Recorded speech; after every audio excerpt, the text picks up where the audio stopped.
अध्याय 131 आक्रमण। रात अंधेरे में डूबी हुई थी। आसमान में कुछ बादल उमड़ रहे थे। ऐसा लग रहा था जैसे चांदनी रात हो। कई लंबी परछाइयां एकत्रित होकर चूहे के घोंसले के चारों ओर स्थित पर्वतीय क्षेत्र की ओर बढ़ीं। परछाइयां गढ़ से कई किलोमीटर दूर जाकर रुक गईं। सब खामोश थे और ऐसा लग रहा था जैसे वे किसी का या किसी चीज का इंतजार कर रहे हों। थोड़ी देर बाद दूर से कई काले बादल उमड़ते हुए आए। वे धमकी भरे इशारे कर रहे थे। बीच बीच में वे बाघ और चीते जैसे खूंखार जानवरों का रूप धारण करते रहे। वे बेहद खतरनाक लग रहे थे। गढ़ के पास एक पहाड़ी पर काले बादल छा गए और छट गए। तभी काले वस्त्र पहने एक जानवर प्रकट हुआ। वह एक छोटा बर्बर आदमी था। उस आदमी ने एक अजीब सी काली टोपी पहनी हुई थी। वह किसी काली भेड़ के सिर जैसी लग रही थी। उसका चेहरा बूढ़ा नहीं लग रहा था, लेकिन उसकी बाहें बिल्कुल मुरझाई हुई थीं। वे किसी पुराने पेड़ की जड़ों जैसी लग रही थीं। उसके हाथ में एक सफेद छड़ी थी जो हड्डियों से बनी हुई लग रही थी, और उसके सिर पर एक सफेद मानव खोपड़ी थी, लेकिन उसकी आंखों की जगह दो टिमटिमाती काली लपटें थीं। पहाड़ी पर कई लंबे चौड़े बर्बर आदमी खड़े थे। वे छोटे कद के बर्बर आदमी को प्रणाम करने के लिए झुके। सर, हम आपके आदेश की प्रतीक्षा कर रहे हैं। क्या तुम तैयार हो? छोटे कद के बर्बर आदमी ने पूछा। वह उनका सेनापति था। उसकी आवाज धीमी और कर्कश थी। व्यवस्था हो गई है। गढ़ के चारों निकास द्वार कबीले के लोगों को पहरेदारी के लिए सौंप दिए गए हैं। हम आज इस गढ़ पर जरूर कब्जा कर लेंगे। एक भी मानव जादूगर भाग नहीं पाएगा। दो कुल्हाड़ियों वाला एक भूरे भालू जैसा अधेड़ बर्बर आगे बढ़ा और उग्र स्वर में बोला। बर्बर सेनापति ने सिर हिलाया और फिर गढ़ की ओर देखा। महाराज, हमारी जानकारी के अनुसार एक स्टार रैंक वाला जादूगर इस गढ़ पर नजर रखता है। हमारे कबीले में कई बहादुर योद्धा हैं, लेकिन मुझे डर है कि हम उसका सामना नहीं कर पाएंगे। अधेड़ बर्बर एक पल के लिए झिझका और बोला, अगर मैं तुम्हारे पास हूँ तो तुम इतनी चिंता क्यों कर रहे हो? मैं खुद इन तथाकथित मानव जादूगरों की देखभाल करने आया हूँ, कमांडर ने गर्व से कहा। हाँ लॉर्ड कमांडर, अगर आप ये काम अपने हाथ में ले लें तो हमें बहुत राहत मिलेगी, अधेड़ उम्र के बर्बर आदमी ने जल्दी से कहा। लॉर्ड कमांडर की सफेद छड़ी लहराते ही उसमें से एक सफेद रोशनी निकली। एक कान फाड़ देने वाली आवाज सुनाई दी। चूहे के घोंसले के पास जमा हुए बर्बर लोग एक साथ चिल्लाए। फिर वे मार काट के अदम्य इरादे से गढ़ की ओर दौड़ पड़े। चूहे के घोंसले के अंदर शी म्यू के पत्थर के कमरे में शी म्यू अपने बिस्तर पर पालथी मारकर बैठा था। वह स्वर्गीय हाथियों के प्रजनन की कला का अभ्यास कर रहा था। जैसे ही उसकी असली क्यूई उसके शरीर के भीतर घूमी, उसके शरीर से दृश्यमान काली ऊर्जा बाहर निकली। वह ऐसे तैर रही थी मानो कोई रेशमी रिबन उसके शरीर के चारों ओर घूम रहा हो। शी म्यू एक शक्तिशाली दुष्ट वानर प्रजनन कला का भी अभ्यास कर रहा था। इसके अलावा वह स्वर्गीय हाथियों के प्रजनन कला के छठे स्तर तक पहुंचने वाला था। अचानक बाहर से एक तेज गड़गड़ाहट की आवाज सुनाई दी और शी म्यू का पत्थर का कमरा उसके प्रभाव से कांप उठा। शी म्यू के दिल में ठंडक दौड़ गई। वह बिस्तर से उछल पड़ा और अपना काला ब्लेड उठा लिया। वह कमरे से बाहर निकलने ही वाला था कि उसके दिमाग में एक विचार आया। वह बिस्तर के नीचे से एक डिब्बा निकालने के लिए नीचे झुका। इस डिब्बे में तरह तरह के कागज के ताबीजों का एक मोटा ढेर था। उसने वो कागज के ताबीज निकाले और उन्हें अपनी छाती में रख लिया।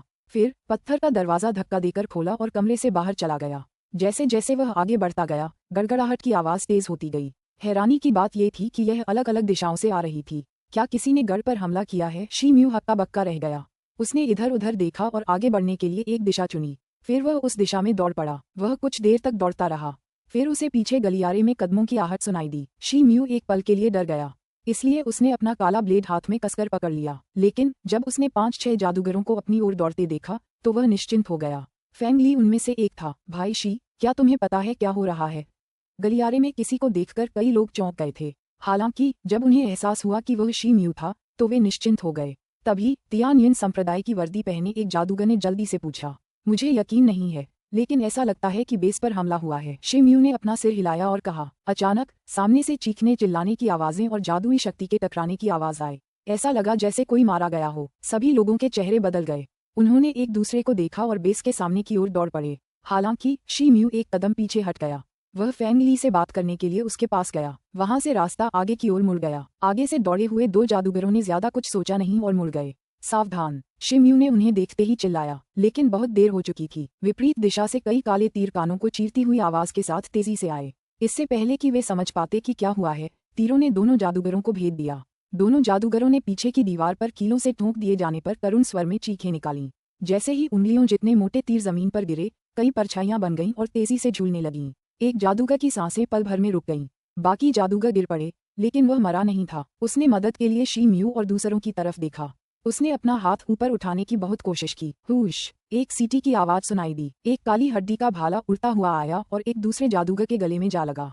भाले का सिरा दीवार में आधा घुसते ही दीवार के चारों ओर दरारों का एक घेरा बन गया। शी म्यू का रंग बदल गया। उसकी आंखों के सामने एक परछाई चमकी। वह घूमकर दीवार के कोने पर झुक गई। शीम्यू ने हाथ घुमाया और 4-5 कागजी ताबीज निकाले। उसने सिर झुकाकर ध्यान से सुना। कई अन्य जादूगरों ने उन 2 व्यक्तियों को दीवार पर टूटते हुए देखा और डर के मारे पीछे हट गए। शीम्यू को अपने आसपास की हवा में हलचल महसूस हुई जब फैंग ली उसके पास आकर खड़ा हो गया। शीम्यू ने उसकी तरफ देखा, फिर उसने दूर खड़े लोगों पर नजर डाली। उसने धीमी आवाज में कहा, वे जरूर बर्बर होंगे। तुम नहीं होगे भाई शी। बर्बर लोगों के प्रति मेरी नफरत सागर जितनी गहरी है। मैं इंसानों को कभी कोई नुकसान नहीं पहुंचाऊंगा। इसके अलावा मैंने अपना जीवन और परिवार की संपत्ति तुम्हें सौंप दी है। फैंग ली ने शीम्यू की ओर देखा, फिर उसने कड़वी मुस्कान के साथ फुसफुसाया। शीम्यू ने सिर हिलाया। उसने आगे कुछ नहीं कहा। फिर उसने अपना सिर घुमा लिया। गढ़ की स्थिति को पूरी तरह समझना बेहद जरूरी हो गया था। दुर्भाग्य से सामने का घुमावदार रास्ता ही इस जगह को बाकी जगहों से जोड़ने वाला एकमात्र रास्ता था, और बर्बर लोगों ने पहले ही इस जगह को बंद कर दिया था।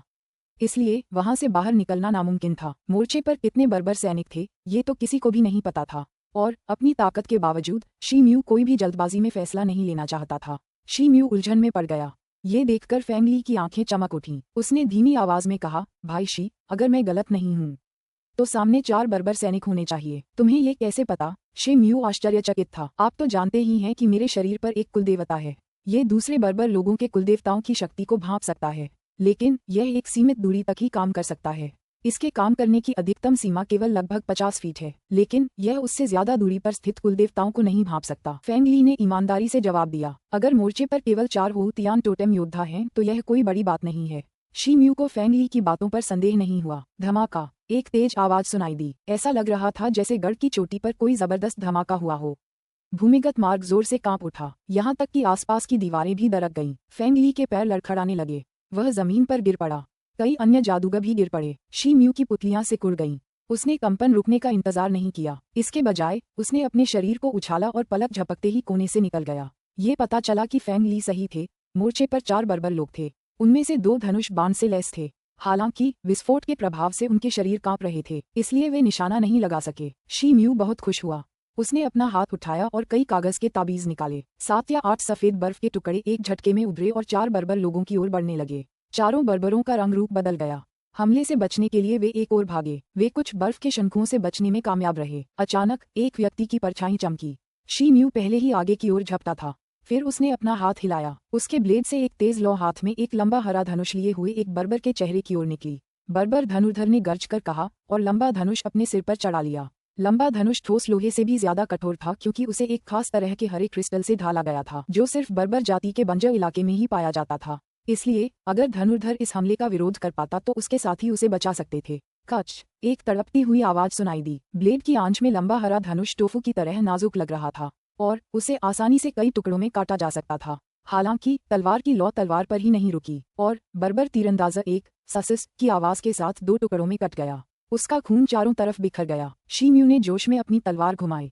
चारों तरफ खून की बारिश हो रही थी। फिर शीम्यू ने अपनी तलवार चलाई। तलवार की रोशनी चमकी और एक और तीरंदाजा को काट डाला जिसने अभी अभी अपने धनुष की डोरी पर तीर चढ़ाया था। एक खूनी रोशनी चमक उठी। ये बर्बर भी 2 टुकड़ों में कट गया, और हवा में फिर से खून की बारिश होने लगी। बाकी 2 बर्बर लोग आखिरकार शांत हुए। वे दहाड़ते हुए अपने हथियार लेकर शीम्यू की ओर बढ़े। दोनों बर्बर लोगों की भुजाएं और शरीर फूलने लगे थे। इसका मतलब था कि उन्होंने अपनी कुलदेवता शक्ति का प्रयोग किया था। उनमें से एक के हाथ में एक काला और राक्षसी ब्लेड था, और दूसरे के हाथ में एक विशाल कुल्हाड़ी, और वे दोनों शीम्यू की ओर दौड़ पड़े थे। शीम्यू ने घूमकर अपने काले ब्लेड से एक क्षैतिज कट लगाया। का शीम्यू की तलवार दोनों बर्बरों के हाथों पर लगी। काली और राक्षसी तलवार और विशाल कुल्हाड़ी पल भर में टुकड़े टुकड़े हो गए। एक चमकदार चमक दोनों बर्बरों के सामने से गुजरी। तभी शीम्यू ने अपना ब्लेड वापस खींच लिया। उसका चेहरा भावहीन था। उन दोनों बर्बर लोगों की आंखों में डर का भाव था। उनकी गर्दनों पर कई लाल निशान उभर आए थे। ये निशान तेजी से बढ़ने लगे। फिर 2 सिर एक तरफ गिर पड़े और दूसरी तरफ 2 सिरविहीन लाशें जमीन पर गिर पड़ीं। शीम्यू को चारों बर्बर लोगों को मारने में कुछ ही सांसें लगीं। फिर जमीन का कांपना बंद हो गया। शीम्यू ने अपने सामने वाले मार्ग को देखते हुए अपनी भौहें सिकोड़ लीं। बर्बर लोगों की लाशों के पीछे 3 जादुई जादूगरों की लाशें पड़ी थीं। इन तीनों जादुई जादूगरों को 4 बर्बर लोगों ने तब मार डाला था जब शीम्यू और बाकी लोगों ने सामने से चीखने चिल्लाने की आवाजें सुनी थीं। मृतकों में तिन लियन संप्रदाय का गंजा आदमी कियू मिंग भी शामिल था। उसकी छाती में एक बड़ा छेद था। अचानक शीम्यू को कदमों की आहट सुनाई दी। ये फैंग ली था, और वह शीम्यू की ओर दौड़ रहा था। जमीन पर पड़ी 4 बर्बर लाशों को देखकर उसके चेहरे पर आश्चर्य की एक झलक दिखाई दी। फैंग ली जानता था कि शीम्यू अपनी ताकत के कारण बर्बर लोगों का दमन कर सकता है। हालांकि उसने यह उम्मीद नहीं की थी कि शी म्यू इतनी आसानी से 4 टोटेम योद्धाओं को मार डालेगा। भाई शी, अब आप क्या करने जा रहे हैं? फेंग ली ने सावधानी से पूछा। बर्बरों ने इस जगह पर आक्रमण कर दिया है। इसका मतलब है कि उन्होंने पूरे गढ़ पर कब्जा कर लिया है। गढ़ में कई जादू टोने करने वाले जादूगर हैं, लेकिन उनमें से ज्यादातर बर्बरों से लड़ने में सक्षम नहीं हैं। जादू टोने के कागज बनाने वाले इन गुलामों से हम कोई उम्मीद नहीं कर सकते। अगर उन्हें जिंदा रहना है तो उन्हें अपना कबीला छोड़ना होगा। शी म्यू ने बिना किसी हिचकिचाहट के कहा। इस गढ़ में मास्टर फेंग शांग भी हैं। वह एक स्टार रैंक वाले जादूगर हैं। क्या वह इन बर्बर लोगों के लिए एक योग्य प्रतिद्वंद्वी नहीं है? फेंग ली ने एक पल की हिचकिचाहट के बाद पूछा। अध्याय 132 घेराबंदी तोड़ना। बर्बर लोगों ने संघ के क्षेत्र में इतनी गहराई तक घुसपैठ करने की हिम्मत की है, सिर्फ हमारे गढ़ को घेरने के लिए। उन्होंने जरूर कोई व्यापक योजना बनाई होगी, इसलिए हमें बचाने के लिए गुरु पर निर्भर रहना व्यर्थ होगा। शी म्यू ने सिर हिलाते हुए समझाया। ये शब्द सुनते ही फेंग ली का दिल बैठ गया। इस पर सोचने का समय नहीं है। हम जितनी देर यहाँ रहेंगे, खतरा उतना ही ज्यादा होगा। चलो, शी म्यू ने कहा। फिर वह एक कदम आगे बढ़ा। फेंग ली ने सिर हिलाया और उसके पीछे चल दिया। भाइयों, रुको! बीच बीच में कदमों की आहट सुनाई दी। पीछे से कई जादूगर उनके पास आ पहुंचे। वे भयभीत और डर से कांप रहे थे। शी म्यू की भौहें तन गईं। हालांकि वह अनिच्छा से रुक गया। भाई शी, क्या हम आपके साथ चल सकते हैं? वह तियान यिन संप्रदाय के नीले वस्त्र पहने एक युवक था। जमीन पर पड़ी ढेर सारी क्षत विक्षत लाशें देखकर उसका रंग भयानक रूप से पीला पड़ गया था, इसलिए वह शी म्यू से विनती करने लगा। बाकी शिष्य भी पीले पड़ गए। उन्होंने भी शी म्यू की ओर विनती भरी नजर से देखा। इनमें से ज्यादातर जादूगरों को उनके संप्रदायों में रहते हुए पूरी सुरक्षा मिली हुई थी, इसलिए उन्हें असली युद्ध का जरा भी अनुभव नहीं था। बर्बर योद्धाओं से हाथापाई की तो बात ही छोड़ दीजिए। बर्बर लोगों के अचानक आक्रमण से चूहों का घोंसला पूरी तरह अस्त व्यस्त हो गया था। हालांकि ये शिष्य उस अराजक समय में भी शी म्यू की शांति और शक्ति को देख सकते थे, इसलिए वे उनका अनुसरण करना चाहते थे। जब शी म्यू ने उनकी ओर देखा तो उसकी आंखों में झिझक की झलक दिखाई दी। इन लोगों ने अपने पूरे जीवन में वास्तविक युद्धों के खतरे का शायद ही अनुभव किया था, इसलिए चाहे वे कितने भी शक्तिशाली क्यों न हों, इन बर्बर लोगों से टकराने पर वे शायद उनका सामना नहीं कर पाएंगे। इसलिए उन्हें अपने साथ ले जाना उनके लिए काफी मुश्किल होगा। इसके अलावा इससे शी म्यू और फेंग ली की लड़ने की क्षमता पर भी असर पड़ेगा। हालांकि शी म्यू उन्हें मना नहीं कर सका, क्योंकि ये लोग लंबे समय से उसके साथ एक ही गढ़ में रह रहे थे। भाई शी, हम सब साथी हैं, इसलिए उन्हें अपने पीछे आने देना अच्छा रहेगा। इसके अलावा हम खतरे के समय उन्हें ढाल की तरह इस्तेमाल कर सकते हैं। फेंग ली उसके पास गया और धीमी आवाज में बोला। शी म्यू ने अपना सिर हिलाया। ऐसा लग रहा था जैसे उसने फेंग ली की बातों पर ध्यान ही नहीं दिया। फिर वह दूसरे शिष्यों की ओर मुड़ा और धीमी आवाज में बोला, तुम लोग चाहो तो हमारे साथ आ सकते हो, लेकिन अगर हम बर्बर लोगों से टकरा गए तो तुम्हें अपनी ताकत पर भरोसा रखना होगा।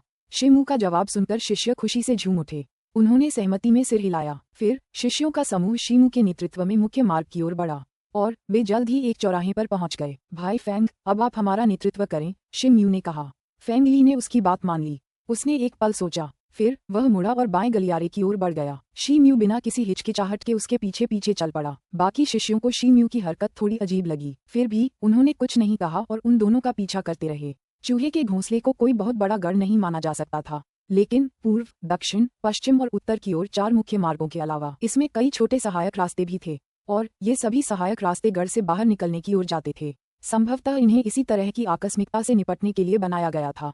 फेंग ली के मार्गदर्शन में समूह ने कई चक्कर लगाए और फिर धीरे धीरे उत्तरी निकास द्वार पर पहुंच गया। रास्ते में उन्हें शायद ही किसी बर्बर का सामना करना पड़ा हो। उनसे पहले जो कुछ बर्बर आए थे वे या तो शी म्यू के काले ब्लेड के शिकार हो गए थे या फिर दूसरे जादूगरों द्वारा इस्तेमाल की जाने वाली सीरियल चार्म बम तकनीक के। समूह धीरे धीरे अपने दिलों में एक भयानक डर लिए हुए उस रास्ते से गुजरा।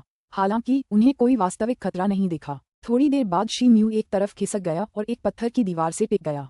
उत्तरी निकास द्वार उनके ठीक सामने था। वह सामने वाले मोड़ के अंत में था। शी म्यू ने अपना सिर थोड़ा झुकाया और बाहर निकलने की तरफ देखा। फिर वह पीछे हट गया। बाहर निकलने के दरवाजे के बाहर कुछ लंबे चौड़े बर्बर लोगों की परछाइयां थीं। वे इधर उधर घूम रहे थे, मानो पहरे पर हों। सामने वाले दल में 13 आदमी हैं। उनमें से 2 हो तियान के उन्नत चरण के योद्धा हैं, जबकि बाकी प्राथमिक या मध्य चरण के हो तियान योद्धा हैं। फेंग ली आगे बढ़ा और शी म्यू के पास खड़ा हो गया। उसने आसपास के क्षेत्र को महसूस करने के लिए अपनी आंखें बंद कर लीं। फिर वह धीमी आवाज में बोला। यह आकलन सुनकर शी म्यू के चेहरे पर आश्चर्य की एक झलक उभर आई। फेंग ली थोड़ी दूर से ही बर्बर लोगों की संख्या और उनकी ताकत का अंदाजा लगा सकता था। पीछे हटो, शी म्यू ने हाथ हिलाया। सभी लोग अंदर चले गए और दूर वाले रास्ते पर पहुंच गए। फिर शी म्यू ने हाथ बढ़ाकर दीवार पर 2 बार थपथपाया। गलियारे में एक छोटा सा दरार दिखाई दिया। वे उसके अंदर चले गए और दरार बंद हो गई। अंदर एक मध्यम आकार का पत्थर का कमरा था। ये गढ़ का भंडार गृह था। वहाँ हर तरह का सामान रखा जाता था। इसके अलावा ये कमरा दुर्गम इलाके में था। इसलिए बर्बर लोगों को अभी तक इसकी खोज नहीं हुई थी। कमरे के अंदर पहले से ही कई और जादूगर छिपे हुए थे। जैसे ही शी म्यू और बाकी लोग अंदर गए, उन्होंने तुरंत उन्हें घेर लिया। भाई शी, क्या आपको सामने के निकास के बारे में कुछ पता है? एक नीले वस्त्रधारी युवक ने पूछा। शी म्यू ने उन्हें पूरी स्थिति समझाई। कुछ शिष्यों ने उनकी बात सुनकर एक दूसरे को निराशा से देखा। अब हमारे पास लड़ने के अलावा कोई चारा नहीं है। चिल्लाने की आवाजें और लड़ाई का शोर धीरे धीरे कम होता जा रहा है। हम जितनी देर यहाँ रहेंगे, स्थिति उतनी ही खतरनाक होती जाएगी। फेंग ली ने तुरंत आकलन किया। नीले वस्त्रधारी युवक और अन्य लोगों ने एक दूसरे की ओर देखा और सहमति में सिर हिलाया। खैर, हम सब जानते हैं कि बर्बर लोग अपनी अपेक्षाकृत बड़ी संख्या के कारण हम पर भारी हैं। इसलिए हमें अपनी रणनीति सोच समझकर तय करनी होगी, शी म्यू ने डूबती हुई आवाज में कहा। अचानक कमरे का दरवाजा चरमराहट के साथ खुला और फिर एक व्यक्ति की परछाई अंदर कूद पड़ी। उस व्यक्ति ने बर्बर कपड़े पहने हुए थे और चेहरे पर एक नकाब ओढ़ रखा था। अंदर इंसानों को देखकर वह चौंक गया। अचानक एक बिजली चमकने के साथ एक तलवार आगंतुक के गले की ओर तान दी गई। ये हमला फेंग ली ने किया था। आगंतुक अचानक से चौंक गया था। उस पर इतनी कम दूरी से हमला किया गया था कि उसे बचने का पर्याप्त समय ही नहीं मिला। झनकार! फेंग ली की तलवार आगंतुक को घायल करने ही वाली थी कि तभी एक काली धार हवा में उभरी और तलवार को रोक दिया। भाई फेंग, रुको, यह व्यक्ति बर्बर नहीं है। इसने बस खुद को बर्बर का वेश धारण किया है। शी म्यू ने फेंग ली की कलाई पकड़ ली और जल्दी से बोला। फेंग ली के अलावा कई और लोग भी हरकत में आ गए थे। वे भी हाथों में कागज के ताबीज लिए आगंतुक की ओर झपटे। हालांकि शी म्यू की आवाज सुनकर वे भी रुक गए। सब लोग, ये मैं हूँ। उस व्यक्ति ने अपना मुखौटा उतारा और अपना चेहरा दिखाया। वो किंग फेंग था। ओह, ये तो तुम हो, भाई किंग। फेंग ली हक्का बक्का रह गया। उसने अपनी तलवार नीचे रख दी। बाकी लोगों ने भी अपने हथियार वापस खींच लिए और राहत की सांस ली। भाई शी की नज़र बहुत अच्छी है, वरना मैं अब तक मर चुका होता। किंग फेंग ने दरवाजा बंद कर दिया। फिर वह मुस्कुराने की कोशिश करते हुए बोला, भाई किंग, तुमने बर्बर के कपड़े पहन लिए हैं, लेकिन तुम अपने जूते बदलना भूल गए। और अगर तुम सचमुच बर्बर होते तो भाई फेंग तुम्हें भांप लेते, शी म्यू ने धीरे से कहा। ये शब्द सुनते ही फेंग ली का चेहरा लाल हो गया। फेंग ली इतना घबरा गया था कि समझदारी से सोच नहीं पा रहा था। इसलिए जैसे ही उसने बर्बर के कपड़े देखे, उसने हमला कर दिया। वह अपनी विशेष क्षमता को पूरी तरह भूल गया था। ये शब्द सुनते ही किंग फेंग के चेहरे पर एक संदिग्ध भाव उभर आया। उसने फेंग ली की तरफ देखा। शी म्यू के शब्द उसे थोड़े अटपटे लग रहे थे। अच्छा, अभी इस बारे में बात नहीं करते। भाई किंग का रूप तो देखो, लगता है वो भी उत्तरी निकास द्वार से भागने का इरादा रखता है ना? शी म्यू खांसी और बातचीत का रुख बदल दिया। यह सही है, मैंने अभी अभी स्थिति की जांच की है। ऐसा लगता है कि कई टोटेम योद्धा निकास द्वार पर पहरा दे रहे हैं। हमारे लिए बच निकलना आसान नहीं होगा। किंग फेंग ने आह भरी और बनावटी मुस्कान के साथ कहा। हम यहाँ से जल्दी निकलना चाहते हैं। क्या तुम भी हमारे साथ आना चाहोगे? शी म्यू ने बिना किसी हिचकिचाहट के पूछा। किंग फेंग की भौहें सिकुड़ गईं और उसके चेहरे पर झिझक की झलक दिखाई दी। भाई किंग, अगर तुम्हारे मन में कुछ और योजनाएं हैं तो कोई बात नहीं, फिर हम अलग अलग चलेंगे। शी म्यू ने तुरंत उसके हाव भाव समझ लिए। उसने आश्चर्यचकित होते हुए भी दृढ़ स्वर में कहा, किंग फेंग तो बस एक जादूगर था, तो वह उनमें से एक था। आपकी समझ के लिए धन्यवाद, भाई शी। किंग फेंग ने शर्मिंदा स्वर में उत्तर दिया। वह एक तरफ खड़ा होकर शी म्यू और दूसरों की तरफ देखने लगा। वे इस स्थिति से निपटने के उपायों पर चर्चा कर रहे थे। याद रखना, हमें एक ही बार में ज्यादा से ज्यादा कागजी ताबीज इस्तेमाल करने होंगे। हमें विरोधी पक्ष को भ्रमित करना होगा ताकि हम उनकी युद्ध संरचना को बिगाड़ सकें। उसके बाद हमें इस उथल पुथल का फायदा उठाकर बाहर निकलना होगा। ये हमारी किस्मत पर निर्भर करता है कि हम बच पाते हैं या नहीं, शी म्यू ने जल्दी से कहा। उनके पास केवल एक ही विकल्प बचा था, दुश्मनों को पूरी तरह अस्त व्यस्त कर देना और अवसर का लाभ उठाकर भाग जाना। फेंग ली और बाकी लोगों ने सिर हिलाया और अपने हाथों में कागजी ताबीज थाम लिए। उनके चेहरों पर दृढ़ निश्चय की झलक थी। चलो चलें। शी म्यू ने पत्थर का दरवाजा खोला। फिर सब बाहर निकल आए। रुको भाई शी, मैं भी तुम्हारे साथ आना चाहता हूँ। किंग फेंग की आंखें चमक उठीं। ऐसा लग रहा था जैसे उसने आखिरकार एक दृढ़ निर्णय ले लिया हो। भाई किंग, तुमने अचानक अपना मन क्यों बदल लिया? कोई बात नहीं, हमारे पास बात करने का समय नहीं है। तुमने हमारी बातचीत सुन ली होगी। हमें साथ साथ जल्दी से बाहर जाना होगा। अगर तुम्हारे पास कोई शक्तिशाली कागजी ताबीज है तो उसे निकालो और साथ मिलकर इस्तेमाल करो। शी म्यू ने सिर हिलाया और कहा। उसने आगे कुछ नहीं पूछा। किंग फेंग ने आह भरी और सहमति में सिर हिलाया। फिर उसने 2 कागज के ताबीज निकाले जिनसे नीली रोशनी निकल रही थी। उनकी सतह पर कुछ आपस में गूंथे हुए ताबीज के अक्षर दिखाई दे रहे थे। वे नीले बवंडर जैसे आकार के थे। शी म्यू को किंग फेंग के हाथ में कागजी ताबीज देखकर थोड़ा अजीब लगा। हालांकि वह उस समय इसके बारे में पूछताछ नहीं कर सकता था। वह मुड़ा और बाकियों को बाहर की ओर ले गया। जाना। शी म्यू ने कोने की ओर मुड़ते हुए जोर से चीख मारी। फिर उसने जमीन पर पैर पटके और एक धुंधली परछाई में बदल गया। उसके बाद वह अकल्पनीय गति से आगे बढ़ा। उसने उसी समय अपना हाथ हिलाया। उसके हाथों से 6 लाल लाल कागज के ताबीज उड़कर 6 ज्वलंत सांपों में बदल गए। प्रत्येक सांप लगभग 1 मीटर लंबा था। उन्होंने गर्म हवाओं की एक लहरदार लहर पैदा की जो फटकर आग की एक धारा में बदल गई। फिर आग पास के बर्बर लोगों पर गिर पड़ी। इन जादुई तावीज़ों को फायरिंग स्नैक चार्म्स कहा जाता था। इन्हें दुर्लभ निम्न श्रेणी के जादुई तावीज़ों में से एक माना जाता था जिनका इस्तेमाल बड़े पैमाने पर हमले के लिए किया जा सकता था। किंग फेंग ने 2 चमकदार नीले कागज के ताबीज़ भी हवा में उछाले। नीली रोशनी की अचानक चमक के साथ 2 बवंडर हवा में उभरे। वे 10 फुट ऊंचे थे। वे आपस में मिल गए और आकार में बढ़ने लगे। विशाल बवंडर जोरदार खींचने की आवाज करते हुए बाहर की ओर लुढ़क गया, मानो किसी विशाल राक्षस की दहाड़ हो। जैसे ही शक्तिशाली बवंडर गलियारे से होकर गुजरा, आसपास की दीवारें और पत्थर ढहने लगे। वे हवा में उड़ गए। आगे का रास्ता धीरे धीरे चौड़ा होने लगा। मध्य स्तरीय आकर्षण टोर्नेडो। ऐसा शक्तिशाली मंत्र देखकर अन्य शिष्य खुशी से झूम उठे। उन्होंने भी बर्बर लोगों पर तरह तरह के मंत्र फेंकने शुरू कर दिए। देखते ही देखते अग्नि गोलाकार, बर्फ शंकु, बिजली कण और अन्य कई मंत्रों की मूसलाधार वर्षा होने लगी। बाहर निकलने पर खड़े बर्बर लोग अचानक हुए हमले से अचंभित रह गए। और वे अचानक से अचंभित रह गए, इसलिए उन्हें जवाबी हमले के बारे में सोचने का भी समय नहीं मिला। इससे पहले कि वे कुछ समझ पाते, जादुई मंत्रों की एक श्रृंखला और एक बवंडर ने उन्हें घेर लिया। दहाड़ दहाड़। बर्बर लोगों ने हताश होकर अपने टोटेम जादू को सक्रिय करना शुरू कर दिया। इसके बाद उनके शरीर में तरह तरह के अजीबोगरीब परिवर्तन होने लगे। इन कुलदेवता योद्धाओं पर एक के बाद एक तरह तरह के जादुई मंत्रों की बौछार हुई। कुछ बर्बर लोग जमीन पर गिर पड़े, जबकि कुछ हवा में उड़ गए। लेकिन कोई भी मंत्र उन्हें गंभीर रूप से घायल नहीं कर सका, क्योंकि इन निम्न स्तरीय मंत्रों की मारक क्षमता बहुत ज्यादा नहीं थी। ये मंत्र बर्बर लोगों को तभी घायल कर सकते थे जब वे उनके महत्वपूर्ण अंगों पर प्रहार कर सकें। हालांकि ये हमला इन बर्बर लोगों को दहशत में डालने के लिए काफी था, इसलिए उनकी योजनाबद्ध युद्ध संरचना पूरी तरह से ध्वस्त हो गई। शी म्यू ने मौके का फायदा उठाया और बाहर निकलने की ओर दौड़ पड़ा। उसने पल भर में दर्जनों फीट की दूरी तय कर ली। अब उसे गढ़ का निकास दिखाई दे रहा था। वाह! अचानक एक बिनबीनाहट सी आवाज सुनाई दी। सामने धुएं से एक लंबा रक्तलाल भाला निकला और शी म्यू की छाती में भोंकने की कोशिश की, मानो कोई जहरीला सांप हो। भाला इतना तेज था कि वह लगभग तुरंत ही शी म्यू के सामने आ गया। शी म्यू स्तब्ध रह गया, लेकिन उसने तुरंत जवाब दिया। उसने जमीन पर पैर पटका और निश्चल हो गया। उसी समय उसका हाथ मुड़ा और उसने अपनी कोहनी से भाले के सिरे पर जोर से प्रहार किया, मानो बिजली का एक बोल्ट हो। धमाका! एक जोरदार आवाज सुनाई दी जब भाला बहुत जोर से पीछे की ओर झटका, मानो किसी भारी वस्तु से टकराया हो। अचानक सामने के धुएं से एक तेज चीख सुनाई दी। भाले का अग्रभाग कांप उठा और 7-8 रक्तलाल भालों की परछाइयों में बदल गया। फिर वे परछाइयां इकट्ठी हुईं और शी म्यू की छाती और पेट के निचले हिस्से पर गिर पड़ीं। शी म्यू ने ठंडी सांस ली। उसकी आंखों में सुनहरी चमक आ गई। फिर उसने भाले जैसी परछाइयों में से एक पर जोर से वार किया। अध्याय 133 जीवित बच निकलना। धमाका! एक तेज आवाज सुनाई दी। रक्तलाल भाले की छाया चमकी और विलीन हो गई, जिससे एक घुमावदार लाल रंग का भाला शीर्ष प्रकट हुआ। शी म्यू ने भाले को पकड़ने के लिए अपना हाथ मुट्ठी में कर लिया। फिर उसने भाले को अपनी ओर खींचने के लिए जोर लगाया। अचानक धुएं से एक आदमी की परछाई चमकी और उसका अर्धनग्न शरीर दिखाई दिया। वह भाला पकड़े हुए था। वह एक लंबा चौड़ा और हट्टा कट्टा बर्बर था। हालांकि उसके चेहरे पर आश्चर्य के भाव थे और वह इधर उधर डोल रहा था। वह उन 2 उच्च स्तरीय हो तियान कुलदेवता योद्धाओं में से एक था जिन्हें उत्तरी निकास द्वार की रक्षा के लिए नियुक्त किया गया था। अपनी मांसल भुजाओं के कारण वह बैल जैसा बलवान लग रहा था। ऐसा लग रहा था कि उसमें अपार शारीरिक शक्ति है। हालांकि शी म्यू की बढ़ी हुई शक्ति के सामने वह एक बच्चे जैसा लग रहा था। शी म्यू ने बिजली की गति से अपनी मुट्ठी निकाली और टोटेम योद्धा पर प्रहार किया। इससे पहले कि वह प्रतिक्रिया भी कर पाता, बर्बर व्यक्ति इतना भयभीत हो गया कि उसने भाला फेंक दिया और अपनी रक्षा के लिए अपनी दोनों भुजाओं को छाती के सामने मोड़ लिया। धमाका! एक तेज आवाज गूंजी। बर्बर आदमी ने अपनी मजबूत भुजाओं पर ऊर्जा का एक विशाल बल महसूस किया। प्रहार से उसकी भुजाएं विकृत होकर टूट गईं।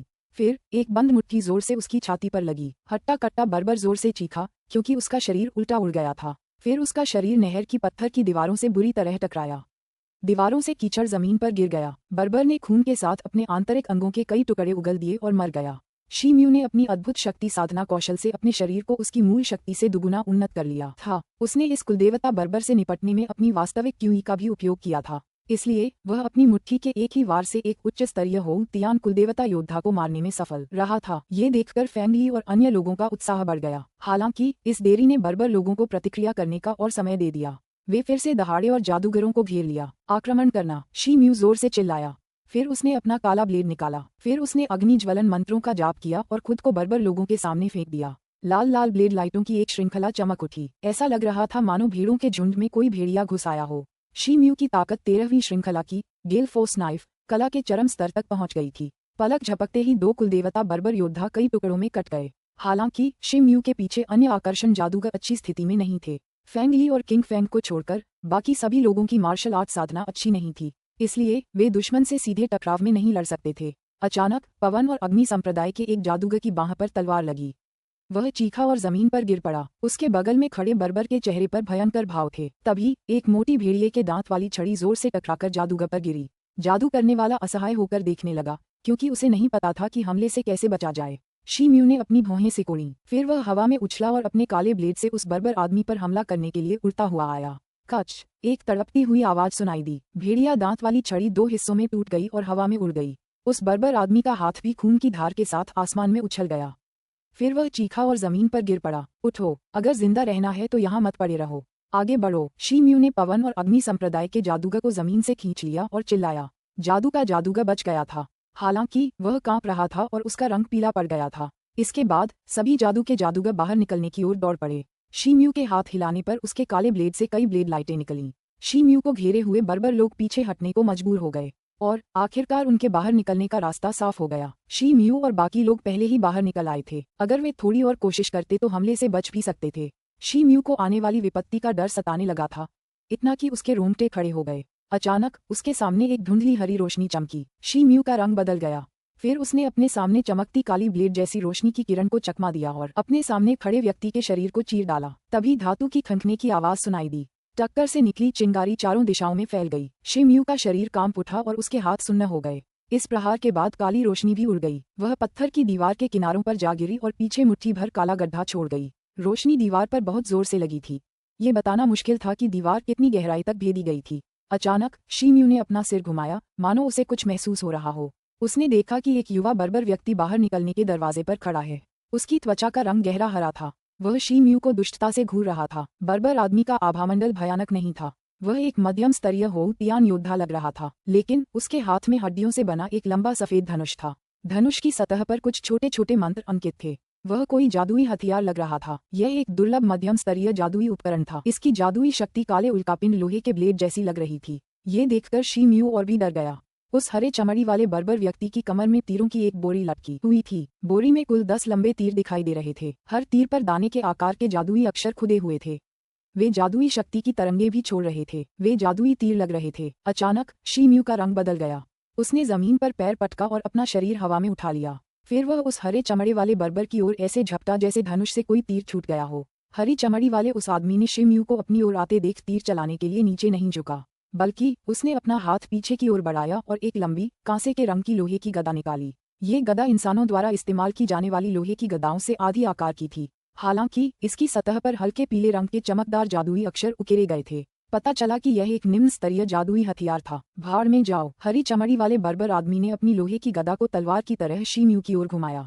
वह शी म्यू की छाती में लगने ही वाली थी। हालांकि शी म्यू ने हमले से बचने की कोशिश नहीं की। इसके बजाय उसने अपने हाथ में काले ब्लेड को हिलाया। ब्लेड एक चमकदार लाल लाल ब्लेड लाइट में बदल गया और हरे चमड़ी वाले बर्बर आदमी के सिर की ओर धमकी भरे अंदाज में चला गया। हरे रंग की चमड़ी वाला आदमी चौंक गया। उसने लाल लाल ब्लेड की रोशनी से बचने के लिए जल्दी से अपनी गदा आगे कर ली। अचानक शी म्यू ने अपनी तलवार की गति रोक दी और अपने शरीर को ऊपर उठा लिया। फिर उसने दोनों हाथों से अपनी तलवार को कसकर पकड़ लिया और नीचे गिरते हुए उस हरे चमड़े वाले आदमी को काटने के लिए एक मुद्रा में आ गया। शी म्यू ने 9वें आसमान के उड़ते बाज की चाल की नकल की, जो उसने वू टोंग से लड़ते हुए देखी थी। शी म्यू ने इस चाल को अपने अंदर छिपा रखा था। आसमान से नीचे की ओर झपटा तो वह एक विशालकाय काले बाज जैसा लग रहा था। हरे रंग की चमड़ी वाला आदमी हक्का बक्का रह गया। उसने हमले से बचने के लिए झट से गदा हाथ में उठा ली। अचानक गदा की नोक से एक पीली चमक निकलने लगी। उसमें से प्रकाश की मोटी किरणें निकलकर काले ब्लेड की ओर उड़ने लगीं। पीली और लाल किरणें एक दूसरे से टकराकर बिखर गईं। हरे रंग की चमड़ी वाले उस आदमी का शरीर हवा में उछल गया। वह बाहर निकलने के दरवाजे के पास दीवार से टकराया और मुंह से खून की धार निकली। शी म्यू ने उसकी तरफ देखा तक नहीं, बल्कि बाहर कूद गया। अलग अलग भागो, वह दहाड़ा। फिर वह पास के जंगल की ओर भागा और गायब हो गया। फैंग ली और बाकी लोग भी शी म्यू के पीछे दौड़े, लेकिन उन्होंने शी म्यू की बातें सुन ली थीं, इसलिए वे अलग अलग दिशाओं में भाग निकले। जंगल में गायब होने से पहले शी म्यू ने हाथ हिलाए थे। उसके हाथ से एक चांदी का खंजर निकला था और गुफा के प्रवेश द्वार की दीवार के पास लेटे हरे चमड़े वाले बर्बर की ओर घूमता हुआ चला गया था। सावधान, युवा स्वामी। अचानक एक सांवले रंग के बर्बर की आकृति उभरी। उसने अपना शरीर उस हरे रंग की चमड़ी वाले बर्बर के सामने रखा और हाथ में लिए एक विशाल क्रॉसनुमा भाले से चांदी के ब्लेड पर वार किया। एक तेज गड़गड़ाहट की आवाज सुनाई दी। जैसे ही चांदी की धार क्रॉस के आकार के भाले पर लगी, कई जादुई चिन्ह चमक उठे। इसके बाद एक विस्फोट हुआ। भयंकर लपटें दिखाई देने लगीं और आसपास फैल गईं। सांवला बर्बर हक्का बक्का रह गया। उसने अपने पीछे पड़े हरे चमड़े वाले बर्बर के शरीर पर एक नजर डाली। उसने जोर से दांत भींचे, लेकिन वह हटा नहीं। उसका विशाल शरीर हरे चमड़े वाले बर्बर के सामने निश्चल खड़ा था। भयंकर विस्फोट अंततः थम गया। हरे चमड़ी वाले बर्बर का शरीर विस्फोटों से कांप उठा। फिर उसे होश आया। युवा स्वामी, क्या आप ठीक हैं? सांवले रंग के आदमी ने चेहरे पर मुस्कुराहट लाने की कोशिश की। अचानक वह उस हरे चमड़े वाले बर्बर के सामने गिर पड़ा। Uncle tie. हरी चमड़ी वाला बर्बर चौंका। उसने झट से उस सांवले आदमी का हाथ थाम लिया। अचानक उसका शरीर झटका खाया और उसका चेहरा मौत की तरह पीला पड़ गया।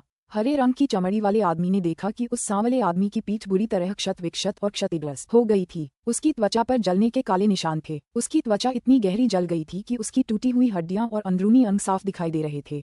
उस सांवले आदमी के पीछे कई फुट गहरा गड्ढा था। गड्ढे के अंदर से घना धुआं निकल रहा था। पत्थर जलकर काला पड़ गया था। हरे रंग की चमड़ी वाला आदमी समझ नहीं पा रहा था कि क्या हुआ। उसकी आंखें लाल हो गईं। उस इंसान ने किया ना? अंकल टाई, जरा रुको, मैं इस आदमी को मारकर तुम्हारा बदला लूंगा। हरे रंग के आदमी की बाहें कांप उठीं। बोलते हुए उसने दांत भींच लिए। वह सांवला आदमी बुरी तरह घायल हो गया था। उसे तभी बचाया जा सकता था जब कोई उच्च स्तरीय जादूगर उसे ठीक करने के लिए कोई खास तरीका अपनाए, वरना उसे बचाया नहीं जा सकता था। हरे रंग की चमड़ी वाले आदमी ने उस सांवले आदमी को जमीन पर लिटा दिया। अचानक उसके शरीर के चारों ओर एक हल्की सी लाल रोशनी दिखाई दी। फिर उसके हाथों और पैरों की खुली त्वचा पर बारीक पपड़ियां उभरने लगीं। उसकी आंखों की पुतलियों में 2 रक्त पिपासु लाल प्रकाश किरणें प्रतिबिंबित हो रही थीं। उसके मुंह का कोना चौड़ा हो गया। उसने अपनी लंबी और पतली लाल जीभ निकाली और उसे कुछ देर तक हवा में लहराया। युवा गुरु, नहीं। सांवला आदमी कुछ कहना चाहता था, हालांकि वह बोल नहीं पा रहा था, लेकिन हरे रंग की चमड़ी वाला आदमी कुछ भी सुनने को तैयार नहीं था। वह झपटा और उस दिशा में चलने लगा जिस दिशा में शीम्यू भागा था। वह बहुत तेजी से आगे बढ़ रहा था, इतनी तेजी से कि उसकी चाल एक लाल रेखा जैसी लग रही थी। पलक झपकते ही वह कहीं दूर गायब हो गया। सांवले रंग के आदमी ने इधर उधर देखा। हरी चमड़ी वाले बर्बर को जाते देखकर वह चीखना चाहता था, लेकिन उसके शरीर से खून बह रहा था। हरी चमड़ी वाले बर्बर का जाता हुआ रूप धीरे धीरे उसकी आंखों से ओझल हो गया। शीम्यू कुछ देर तक दौड़ता रहा। वह गढ़ से लगभग 15 किलोमीटर की दूरी तय कर चुका था। फिर वह रुक गया। उसे लगा कि वह अंततः सुरक्षित है। उसने एक हल्की सी आह भरी और गढ़ की ओर देखा। उसने गढ़ के ऊपर आसमान की ओर देखा तो काले बादलों और हरी प्रकाश किरणों का एक समूह आपस में टकरा रहा था और उनकी संयुक्त चमक एक साथ फूट रही थी। वह 15 किलोमीटर की दूरी से भी उनकी आवाजें सुन सकता था। शीम्यू की आंखों में लालसा की एक चमक उठी जब उसने आकाश में मंडराती 2 स्वर्गीय आकृतियों को देखा। वे इतने शक्तिशाली थे कि वे 9वें आसमान से भी ऊपर उड़ सकते थे। उन्होंने अत्याचारी शक्ति पर विजय प्राप्त कर ली थी। उनकी हर हरकत से धरती कांप उठती, पहाड़ हिल जाते और समुद्र फट जाते। शीम्यू कुछ देर तक देखता रहा। फिर उसने अपने विचारों को समेटा और आगे बढ़ने का फैसला किया। उसे एहसास हो गया था कि वह जगह सुरक्षित नहीं थी। अचानक उसे अपने पीछे से एक तेज आवाज सुनाई दी। शोर के साथ एक हरे रंग की रोशनी की किरण दिखाई दी। रोशनी की गति भयानक स्तर तक बढ़ गई। अचानक वह शीम्यू की आंखों के सामने आ गई। शीम्यू ने अपना शरीर झुकाया और जंगल के किनारे की ओर झपटा। एक हरी किरण उसके शरीर के पास से गुजरी। हालांकि उसकी धमाकेदार आवाज जंगल में नहीं पहुंची, बल्कि बीच में कहीं गायब हो गई। शीम्यू का रंग रूप गरिमा में लग रहा था। वह झाड़ियों के झुरमुट के पीछे रेंगता हुआ चला गया। उसके शरीर की आभा मानो न्यूनतम स्तर पर पहुंच गई थी।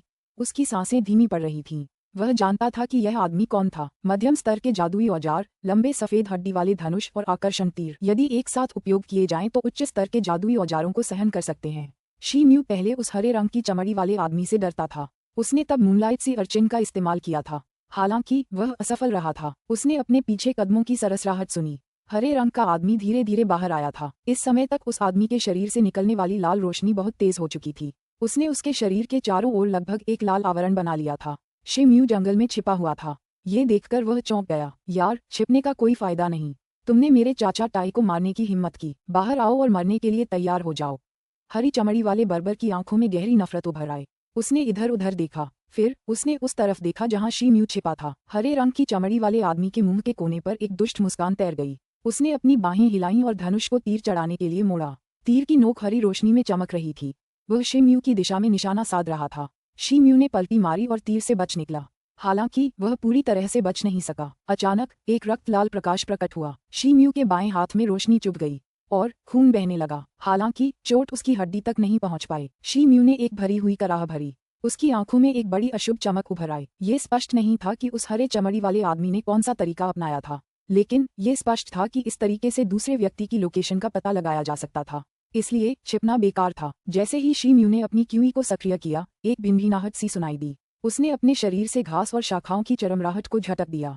उसकी शक्ति इतनी प्रचंड थी कि मानो जंगल में तूफान आ गया हो। फिर वह हरे रंग की चमड़ी वाले आदमी की ओर झपटा। अध्याय 134 शाश्वत रूप से विनाशकारी आत्मा मंत्र। हरे रंग की चमड़ी वाले आदमी ने शी-म्यू का शरीर हवा में ऊपर उठता देखा तो मुस्कुराया। ऐसा लग रहा था जैसे उसे इसकी उम्मीद थी। उसने एक हाथ में अपना धनुष पकड़ा और दूसरे हाथ से उसकी डोरी खींची, फिर उसे ढीला कर दिया। फुस, एक तीर कान फाड़ देने वाली आवाज के साथ शी-म्यू की छाती पर पहुंचा। आकाश चीरने वाला धनुष और पवन बाण 500 फीट की दूरी से कभी भी अपना निशाना नहीं चूकते थे। शी-म्यू उस समय तीर से सिर्फ 300 फीट की दूरी पर था। एक हरे तीर जैसी रोशनी चमकी और एक फुफकार की आवाज के साथ शी-म्यू के शरीर में समा गई। फिर एक रक्तिम रोशनी प्रकट हुई। हरे रंग की चमड़ी वाला आदमी बुरी तरह मुस्कुराया। शी-म्यू का शरीर थोड़ा सा हिल गया था। हालांकि यह जिंदगी और मौत का सवाल था। उसकी हरकत ने उसके जरूरी अंगों को बचा लिया था, लेकिन हवा का पीछा करने वाला तीर उसके शरीर में घुस गया था। इस वार से शी-म्यू की युद्ध क्षमता जरूर कम हो जाएगी। हालांकि हरे रंग की चमड़ी वाले आदमी की मुस्कान गायब होने लगी। शी-म्यू की आकृति ने अपनी गति नहीं रोकी जैसा कि उसने सोचा था, बल्कि उसने पलक झपकते ही 200 फीट की दूरी तय कर ली। उसने काला ब्लेड चलाया और वह लाल लाल रोशनी में बदल गया। ब्लेड की रोशनी फिर चमक उठी और उसने एक लंबा कट लगाया। लाल लाल रोशनी एक चमक में 13 ब्लेड लाइटों में बदल गई और सभी दिशाओं में फैल गई। अचानक भयंकर गर्मी ने हरे रंग के उस आदमी को अपनी चपेट में ले लिया। हरे रंग का वह आदमी इतना चौंक गया कि अपनी पीठ से लोहे की गदा भी नहीं निकाल पाया, लेकिन उसके लंबे सफेद हड्डी वाले धनुष से एक प्रकाश किरण निकली जो कई फीट ऊंची उठी। उसका धनुष एक इंसान जितना बड़ा था। उसमें से प्रकाश की लहरदार किरणें गोलाकार रूप में निकलने लगीं। केवल धातुओं की हलचल से आने वाली फुसफुसाहट की आवाज ही सुनी जा सकती थी। लहराती हुई प्रकाश किरणें बुझ गईं, इसलिए ब्लेड की ज्यादातर रोशनी उससे बच गई। हालांकि 2-3 लाल ब्लेड की रोशनियां उसके शरीर से टकरा गईं।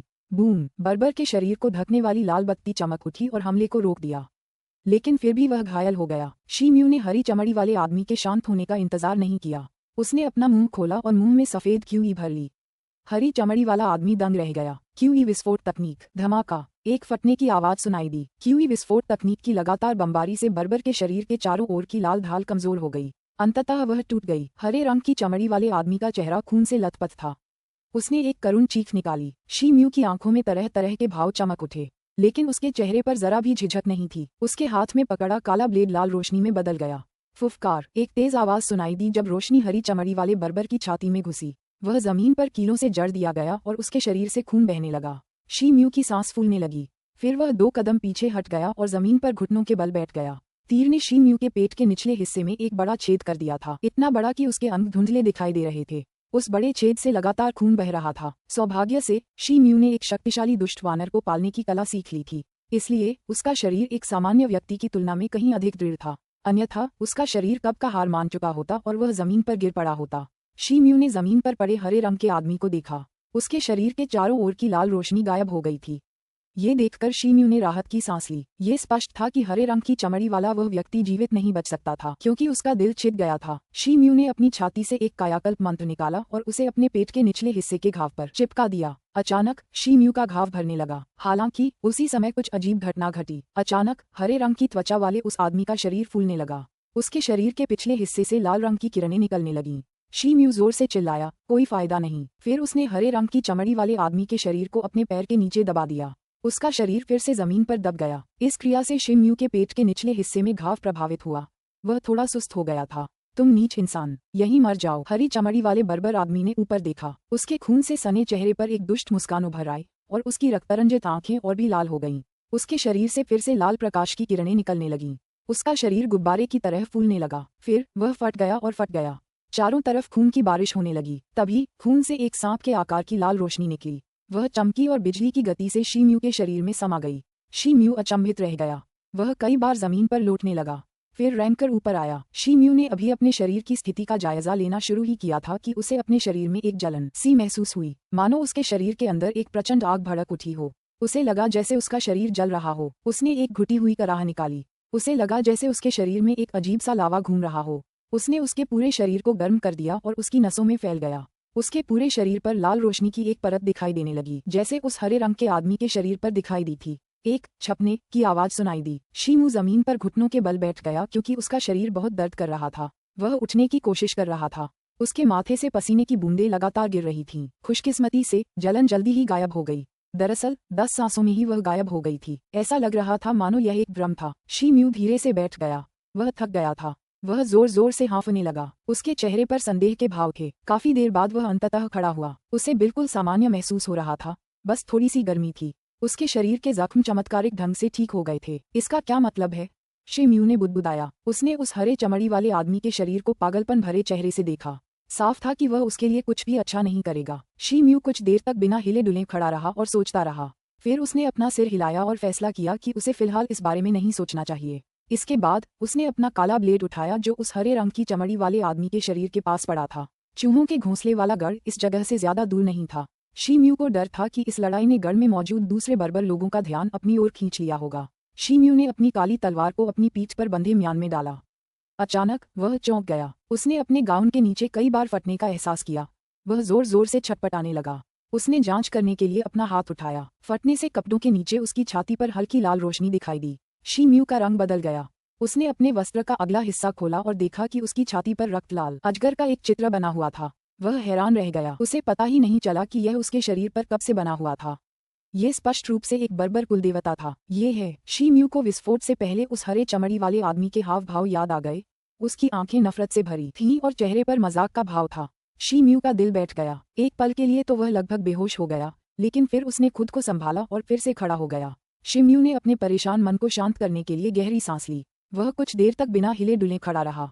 फिर उसने इधर उधर देखा। फिर उसने उस हरे चमड़े वाले आदमी के शरीर के पास रखा लंबा सफेद हड्डी का धनुष और कांसे की गदा उठाए और बिजली की गति से दूर किसी जगह की ओर बढ़ने लगा।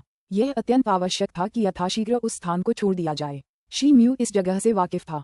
इसके अलावा उसकी नज़र भी बहुत तेज थी। इससे उसे बर्बर लोगों के आक्रमण से बचने के लिए उस जगह से दूर जाने में मदद मिली। आखिरकार 2 घंटे बाद वह लैन शहर के गढ़ में पहुंच गया। चूहों के घोंसले वाले गढ़ पर बर्बर हमले से बच निकले कई अन्य जादूगर पहले से ही वहां मौजूद थे। लैन शहर का पूरा गढ़ जगमगा रहा था। गढ़ में मार्शल लॉ सख्ती से लागू था। बर्बर हमलों से बचने के लिए संघ के शिष्यों की एक टीम को आसपास के इलाकों में गश्त लगाने के लिए नियुक्त किया गया था। शी म्यू को संघ की पहचान दिखाने के बाद शहर में प्रवेश की अनुमति दे दी गई। चूहे के घोंसले से भागे हुए जादूगर शहर की एक इमारत के मुख्य हॉल के अंदर कहीं इकट्ठे हुए थे। चूहे के घोंसले के गढ़ में 20 से ज्यादा जादूगर थे। हालांकि मुख्य हॉल में केवल 10 से भी कम लोग इकट्ठे हुए थे। उनमें से ज्यादातर वे लोग थे जो पहले शी म्यू के साथ उत्तरी निकास द्वार से भाग गए थे। कई लोगों के शरीर पर कई जख्म थे। हालांकि हमले में बच जाने के कारण उनके चेहरे खिले हुए थे। 2-3 लोग कुछ बातें कर रहे थे। भाई शी, क्या आप ठीक हैं? जैसे ही शी म्यू इमारत में दाखिल हुए, हरे वस्त्र पहने एक युवक दौड़ता हुआ उनकी ओर आया। वह फेंग ली था। शी म्यू ने सिर हिलाया। फेंग ली ने राहत की सांस ली। वह कुछ कहने ही वाला था कि उसका चेहरा बदल गया। वह स्तब्ध सा लग रहा था। फेंग ली के बदले हुए चेहरे को देखकर शी म्यू की दृष्टि चमक उठी। वह कुछ कहने ही वाला था कि तभी कई अन्य जादूगर जो शी म्यू के साथ भाग निकले थे उनकी ओर बढ़े। ओह, सभी लोग सफलतापूर्वक बच गए। ये बहुत बढ़िया है। शी म्यू ने उन लोगों की तरफ देखा जो उसकी ओर आ रहे थे। वह मुस्कुराए बिना नहीं रह सका। हम खुशकिस्मत थे कि भाई शी हमारे साथ थे, वरना हमारा भागना नामुमकिन होता। उनमें से एक आदमी ने उन्हें धन्यवाद दिया। कई और लोगों के चेहरों पर कृतज्ञता के भाव थे। भाई किंग फेंग कहाँ हैं? शी म्यू ने अपनी भौहें उठाईं। अचानक उसे एहसास हुआ कि वहां पहुंचने के बाद से उसने किंग फेंग को नहीं देखा था। भाई किंग फेंग अभी कुछ देर पहले हमारे साथ थे। फिर उन्हें इस गढ़ के बड़े गुरुओं ने पूछताछ के लिए बुलाया, फेंग ली ने कहा। ये सुनकर शी म्यू का मन हल्का हो गया। किंग फेंग चूहे के घोंसले में रहने वाले उन गिने चुने लोगों में से एक था जिनके साथ शी म्यू के अच्छे संबंध थे। वह अगले कुछ घंटों तक अन्य जादूगरों से बातचीत करता रहा। अचानक एक चरमराहट की आवाज सुनाई दी। सफेद लबादा पहने एक बूढ़ा आदमी दरवाजा खोलकर हॉल में दाखिल हुआ। उसके पीछे कई और लोग थे। शी म्यू ने दूसरों के साथ लोगों को देखा। ऐसा लग रहा था कि यह आदमी कोई उच्च स्तरीय शियान तियान योद्धा है। संघ को चूहों के घोंसले के गढ़ पर हमले की सूचना पहले ही दे दी गई है। आप सभी के लिए बार बार बर्बर हमलों से बचना आसान नहीं है, इसलिए अभी लैन शहर में ही रुकें और कुछ देर आराम करें। सफेद वस्त्रधारी वृद्ध व्यक्ति ने जादूगरों की ओर देखते हुए कहा। शी म्यू और बाकियों को कोई आपत्ति नहीं थी, इसलिए सबने एक साथ सिर हिलाया। सफेद वस्त्रधारी आदमी के पीछे खड़े लोगों ने तुरंत काम शुरू कर दिया और शी म्यू और बाकियों के रहने के लिए अलग अलग जगहें व्यवस्थित कर दी। ऐसा लग रहा था कि यह गढ़ काफी विशाल था। 1 घंटे बाद इमारत के एक अटारी कमरे में शी म्यू अपने बिस्तर के सामने इधर उधर टहल रहा था। उसकी भौहें सिकुड़ी हुई थीं। वह बेचैन लग रहा था। वह मुसीबत से बच निकला था। इसके अलावा उसे एक अद्भुत जादुई शक्ति वाला धनुष और बाण भी मिल गया था, लेकिन उसके शरीर पर एक अजीब सा सांप का आकार उभर आया था। उसका शरीर अब असामान्य नहीं लग रहा था, लेकिन शी म्यू अभी भी बेचैन था। अचानक दरवाजे पर दस्तक सुनाई दी। शी म्यू ने अपनी भौहें उठाईं। फिर उसने कमरे का दरवाजा खोला तो देखा कि फेंग ली बाहर खड़ा था। ओह, मैं भाई फेंग हूँ, कृपया अंदर आइए, मैं आपसे कुछ बात करना चाहता था। दरअसल मैं आपको ढूंढ रहा था। शी म्यू का दिल धड़क उठा। वह जल्दी से एक तरफ हट गया ताकि फेंग ली कमरे में आ सके। भाई शी, आपके शरीर पर बर्बर कुलदेवता की आभा कैसे है? फेंग ली ने कमरे के प्रवेश द्वार की ओर देखा। फिर उसने दरवाजा बंद किया और अंदर कदम रखा। उसने शी म्यू को सिर से पैर तक देखा और धीमी आवाज में बोला, तो यह असल में एक टोटेम है। शी म्यू का दिल बैठ गया। उसे ये पहले से पता था, लेकिन फेंग ली की पुष्टि के बाद वह और भी उदास हो गया। उसने अपने चेहरे पर जबरदस्ती मुस्कान ला दी। उसने आह भरी। फिर उसने अपने कपड़े उतारे और अपनी छाती पर अजगर का डिजाइन दिखाया। फेंग ली का चेहरा बदल गया जब उसने अजगर टोटेम को देखा। फेंग ली की आंखों में अजीब सा भाव देखकर शी म्यू का दिल बैठ गया। फिर उसने कपड़े पहने। ये तब हुआ जब मैं भाग रहा था। मेरा एक टोटेम योद्धा से युद्ध हुआ। उसके बाद उसका शरीर फट गया और यह टोटेम पीछे छूट गया। शी म्यू ने उस हरे चमड़ी वाले आदमी के साथ अपनी लड़ाई की कहानी विस्तार से सुनाई। फेंग ली ने अपना सिर नीचे कर लिया और सोचने लगा। बहुत देर बाद उसने अपना सिर उठाया।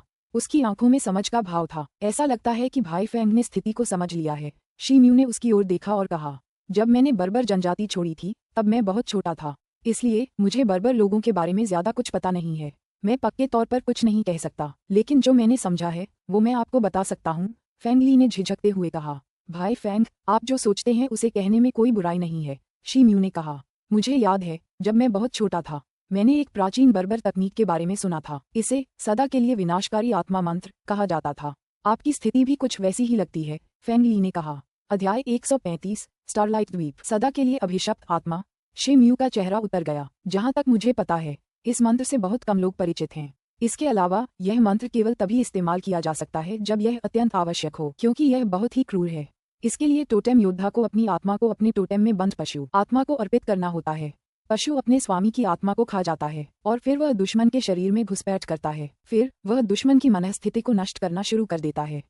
ये प्रक्रिया 1 वर्ष तक चलती है। फिर पशु की शक्ति प्रकट होती है और अपने मेजबान को आंतरिक रूप से पीड़ादायक दुख का अनुभव कराती है। मेजबान का पूरा शरीर अंततः खून बहने से मर जाता है। मेजबान की आत्मा भी समय बीतने के साथ अनंत विनाश के दौर में फंस जाती है। फेंग ली ने संकोच भरे स्वर में समझाया। ये शब्द सुनते ही शी म्यू का चेहरा एकदम पीला पड़ गया। वह इस पूरे समय सीधा खड़ा रहा था, लेकिन जैसे ही यह विनाशकारी खबर उसके कानों में पड़ी उसका शरीर कांपने लगा। उसने अनजाने में खुद को मेज से टिका लिया ताकि गिर न जाए। भाई शी, घबराओ मत। जहाँ तक मुझे पता है इस श्राप को बेअसर करने का एक तरीका है, फेंग ली ने जल्दी से कहा। तुम्हें ये पहले ही कह देना चाहिए था। तुमने तो मुझे बुरी तरह डरा दिया। ये शब्द सुनकर शी म्यू ने राहत की सांस ली। फिर उसने फेंग ली पर एक क्रूर नजर डाली। फेंग ली के चेहरे पर शर्मिंदगी के भाव उभर आए। उसने अपना सिर खुजाया और कहा, इस तरह के जादू को बेअसर करने के 2 तरीके हैं। पहला, किसी पृथ्वी स्तर या उससे ऊपर के अस्तित्व से मदद मांगना। आपको उनसे मौजूदा शापित कुलदेवता पर एक और मुहर लगाने का अनुरोध करना होगा। नई मुहर शाप की शक्ति को बलपूर्वक दबा देगी, लेकिन इस तरह की मुहर लगाने की तकनीक में मुहर लगाने वाले की आत्मिक शक्ति का बहुत बड़ा हिस्सा खर्च होता है। इसके अलावा यह मुहर लगाने वाले पर जवाबी हमला भी कर सकती है। इसके अलावा दमन को केवल एक तात्कालिक उपाय ही माना जा सकता है। शी म्यू ने सोचते हुए अपनी ठुड्डी को छुआ। उसका रंग थोड़ा गहरा हो गया। 7 बड़े संप्रदाय इस समय बर्बर आक्रमण में पूरी तरह व्यस्त थे, इसलिए एक पृथ्वी श्रेणी योद्धा और एक शियान तियान योद्धा संप्रदायों के लिए असाधारण रूप से महत्वपूर्ण हो गए थे। इसके अलावा इतने महत्वपूर्ण समय में कोई भी इस मामले पर ध्यान नहीं देगा, भले ही शी म्यू ने संघ को इसकी सूचना दी हो। इसके अलावा एक साधारण हो तियान योद्धा की मदद के लिए कोई भी कार्रवाई बहुत जोखिम भरी होगी। क्या मैं दूसरी विधि जान सकता हूँ? शी म्यू ने क्षण भर विचार करने के बाद पूछा। दूसरी विधि है गुप्त टोटेम तकनीक का स्वयं अभ्यास करना। भाई शी, आप ये तकनीक सीख सकते हैं। जिस व्यक्ति पर अनंत काल तक विनाश की आत्मा का प्रभाव होता है उसे अपने शरीर के अंदर पहले से भी अधिक भयंकर पशु की आत्मा को बंद करना होगा। नई पशु आत्मा धीरे धीरे अभिशाप को दबा देगी, साथ ही ये कमजोर आत्मा की शक्ति को अवशोषित कर लेगी और उसका उपयोग अपने लाभ के लिए करेगी। फेंग ली ने एक क्षण सोचा और उत्तर दिया, एक और भी खतरनाक जानवर की आत्मा को सील कर दो। ये शब्द सुनते ही शी म्यू का चेहरा बदल गया। वह पिछले कुछ वर्षों से लगातार बर्बर लोगों से लड़ रहा था, इसलिए उसने बर्बर लोगों की गुप्त टोटेम तकनीक की थोड़ी समझ विकसित कर ली थी। गुप्त टोटेम तकनीक एक तरह की सीलिंग तकनीक थी। बर्बर लोग किसी अशुभ जानवर की आत्मा को अपने शरीर में सील करने के लिए एक तरह की सीलिंग विधि का इस्तेमाल करते थे। इस सील से मेजबान जब चाहे सीलबंद जानवर की विशेष क्षमताओं और गुणों का इस्तेमाल अपने उद्देश्यों के लिए कर सकता था। हालांकि सीलिंग की यह खतरनाक प्रक्रिया बेहद दर्दनाक थी। ये पीड़ा एक सामान्य व्यक्ति की कल्पना से भी परे थी। इस बहुमूल्य जानकारी के लिए बहुत बहुत धन्यवाद, भाई फेंग। दूसरा विकल्प आसान नहीं लग रहा, लेकिन ये किसी पृथ्वी श्रेणी के योद्धा से मदद लेने से कहीं बेहतर और विश्वसनीय होगा। इन विकल्पों पर विचार करते हुए शी म्यू के चेहरे के भाव बदल गए। फिर उसने अपने हाथों को अपनी छाती पर रखकर प्रणाम किया और धन्यवाद दिया। इसका जिक्र मत करो, मैंने तो बस तुम्हारे साथ वो बातें साझा की जिनके बारे में मुझे पता था, लेकिन अब मैं तुम्हारी कोई मदद नहीं कर सकता, क्योंकि मुझे नहीं पता कि किसी अशुभ जानवर की आत्मा कहाँ ढूंढूं जो तुम्हारे शापित जानवर से भी ज्यादा शक्तिशाली हो। फेंग ली थोड़ा उलझन में लग रहा था और उसने गहरी सांस लेते हुए जवाब दिया, शी म्यू उस गुप्त टोटेम तकनीक का अभ्यास कर सकता था जिससे उसका श्राप दूर हो सकता था, लेकिन इसके लिए उसे बर्बर लोगों के बंजर इलाके में जाना होगा। तभी वह सीलिंग तकनीक सीख सकता था। फेंग ली मूल रूप से बंजर इलाके का रहने वाला था, इसलिए वह वहां के खतरे की गंभीरता को अच्छी तरह जानता था। बर्बर लोगों के इलाके में कदम रखने का मतलब था बंजर इलाके की गहराई में अनगिनत खतरों का सामना करने के लिए तैयार रहना। कोई बात नहीं, शायद मैं इस समस्या से निपटने के कुछ तरीके ढूंढ लूं, और हाँ, खुद को खत्म होने के लिए छोड़ देने से तो यही बेहतर विकल्प है। शी म्यू ने जबरदस्ती मुस्कुराकर जवाब दिया, ओह, तुम सही हो। अगर भाई शी बंजर भूमि की यात्रा करना चाहते हैं तो एक बात है जिस पर तुम्हें ध्यान देने की जरूरत है। फेंग ली के चेहरे के भाव गरिमापूर्ण लग रहे थे जब उसने कहा, क्या बात है?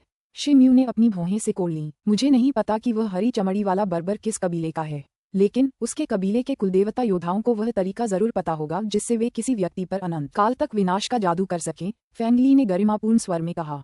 शी म्यू चौंक गया। उसने ऐसा कुछ पहली बार सुना था। फेंग ली के बयान से संकेत मिलता है कि खतरे और जोखिम का स्तर उनकी अपेक्षा से कहीं अधिक है, लेकिन इस समस्या का समाधान तो है ही। मैंने एक बार लैन शहर के एक गढ़ में काम किया था।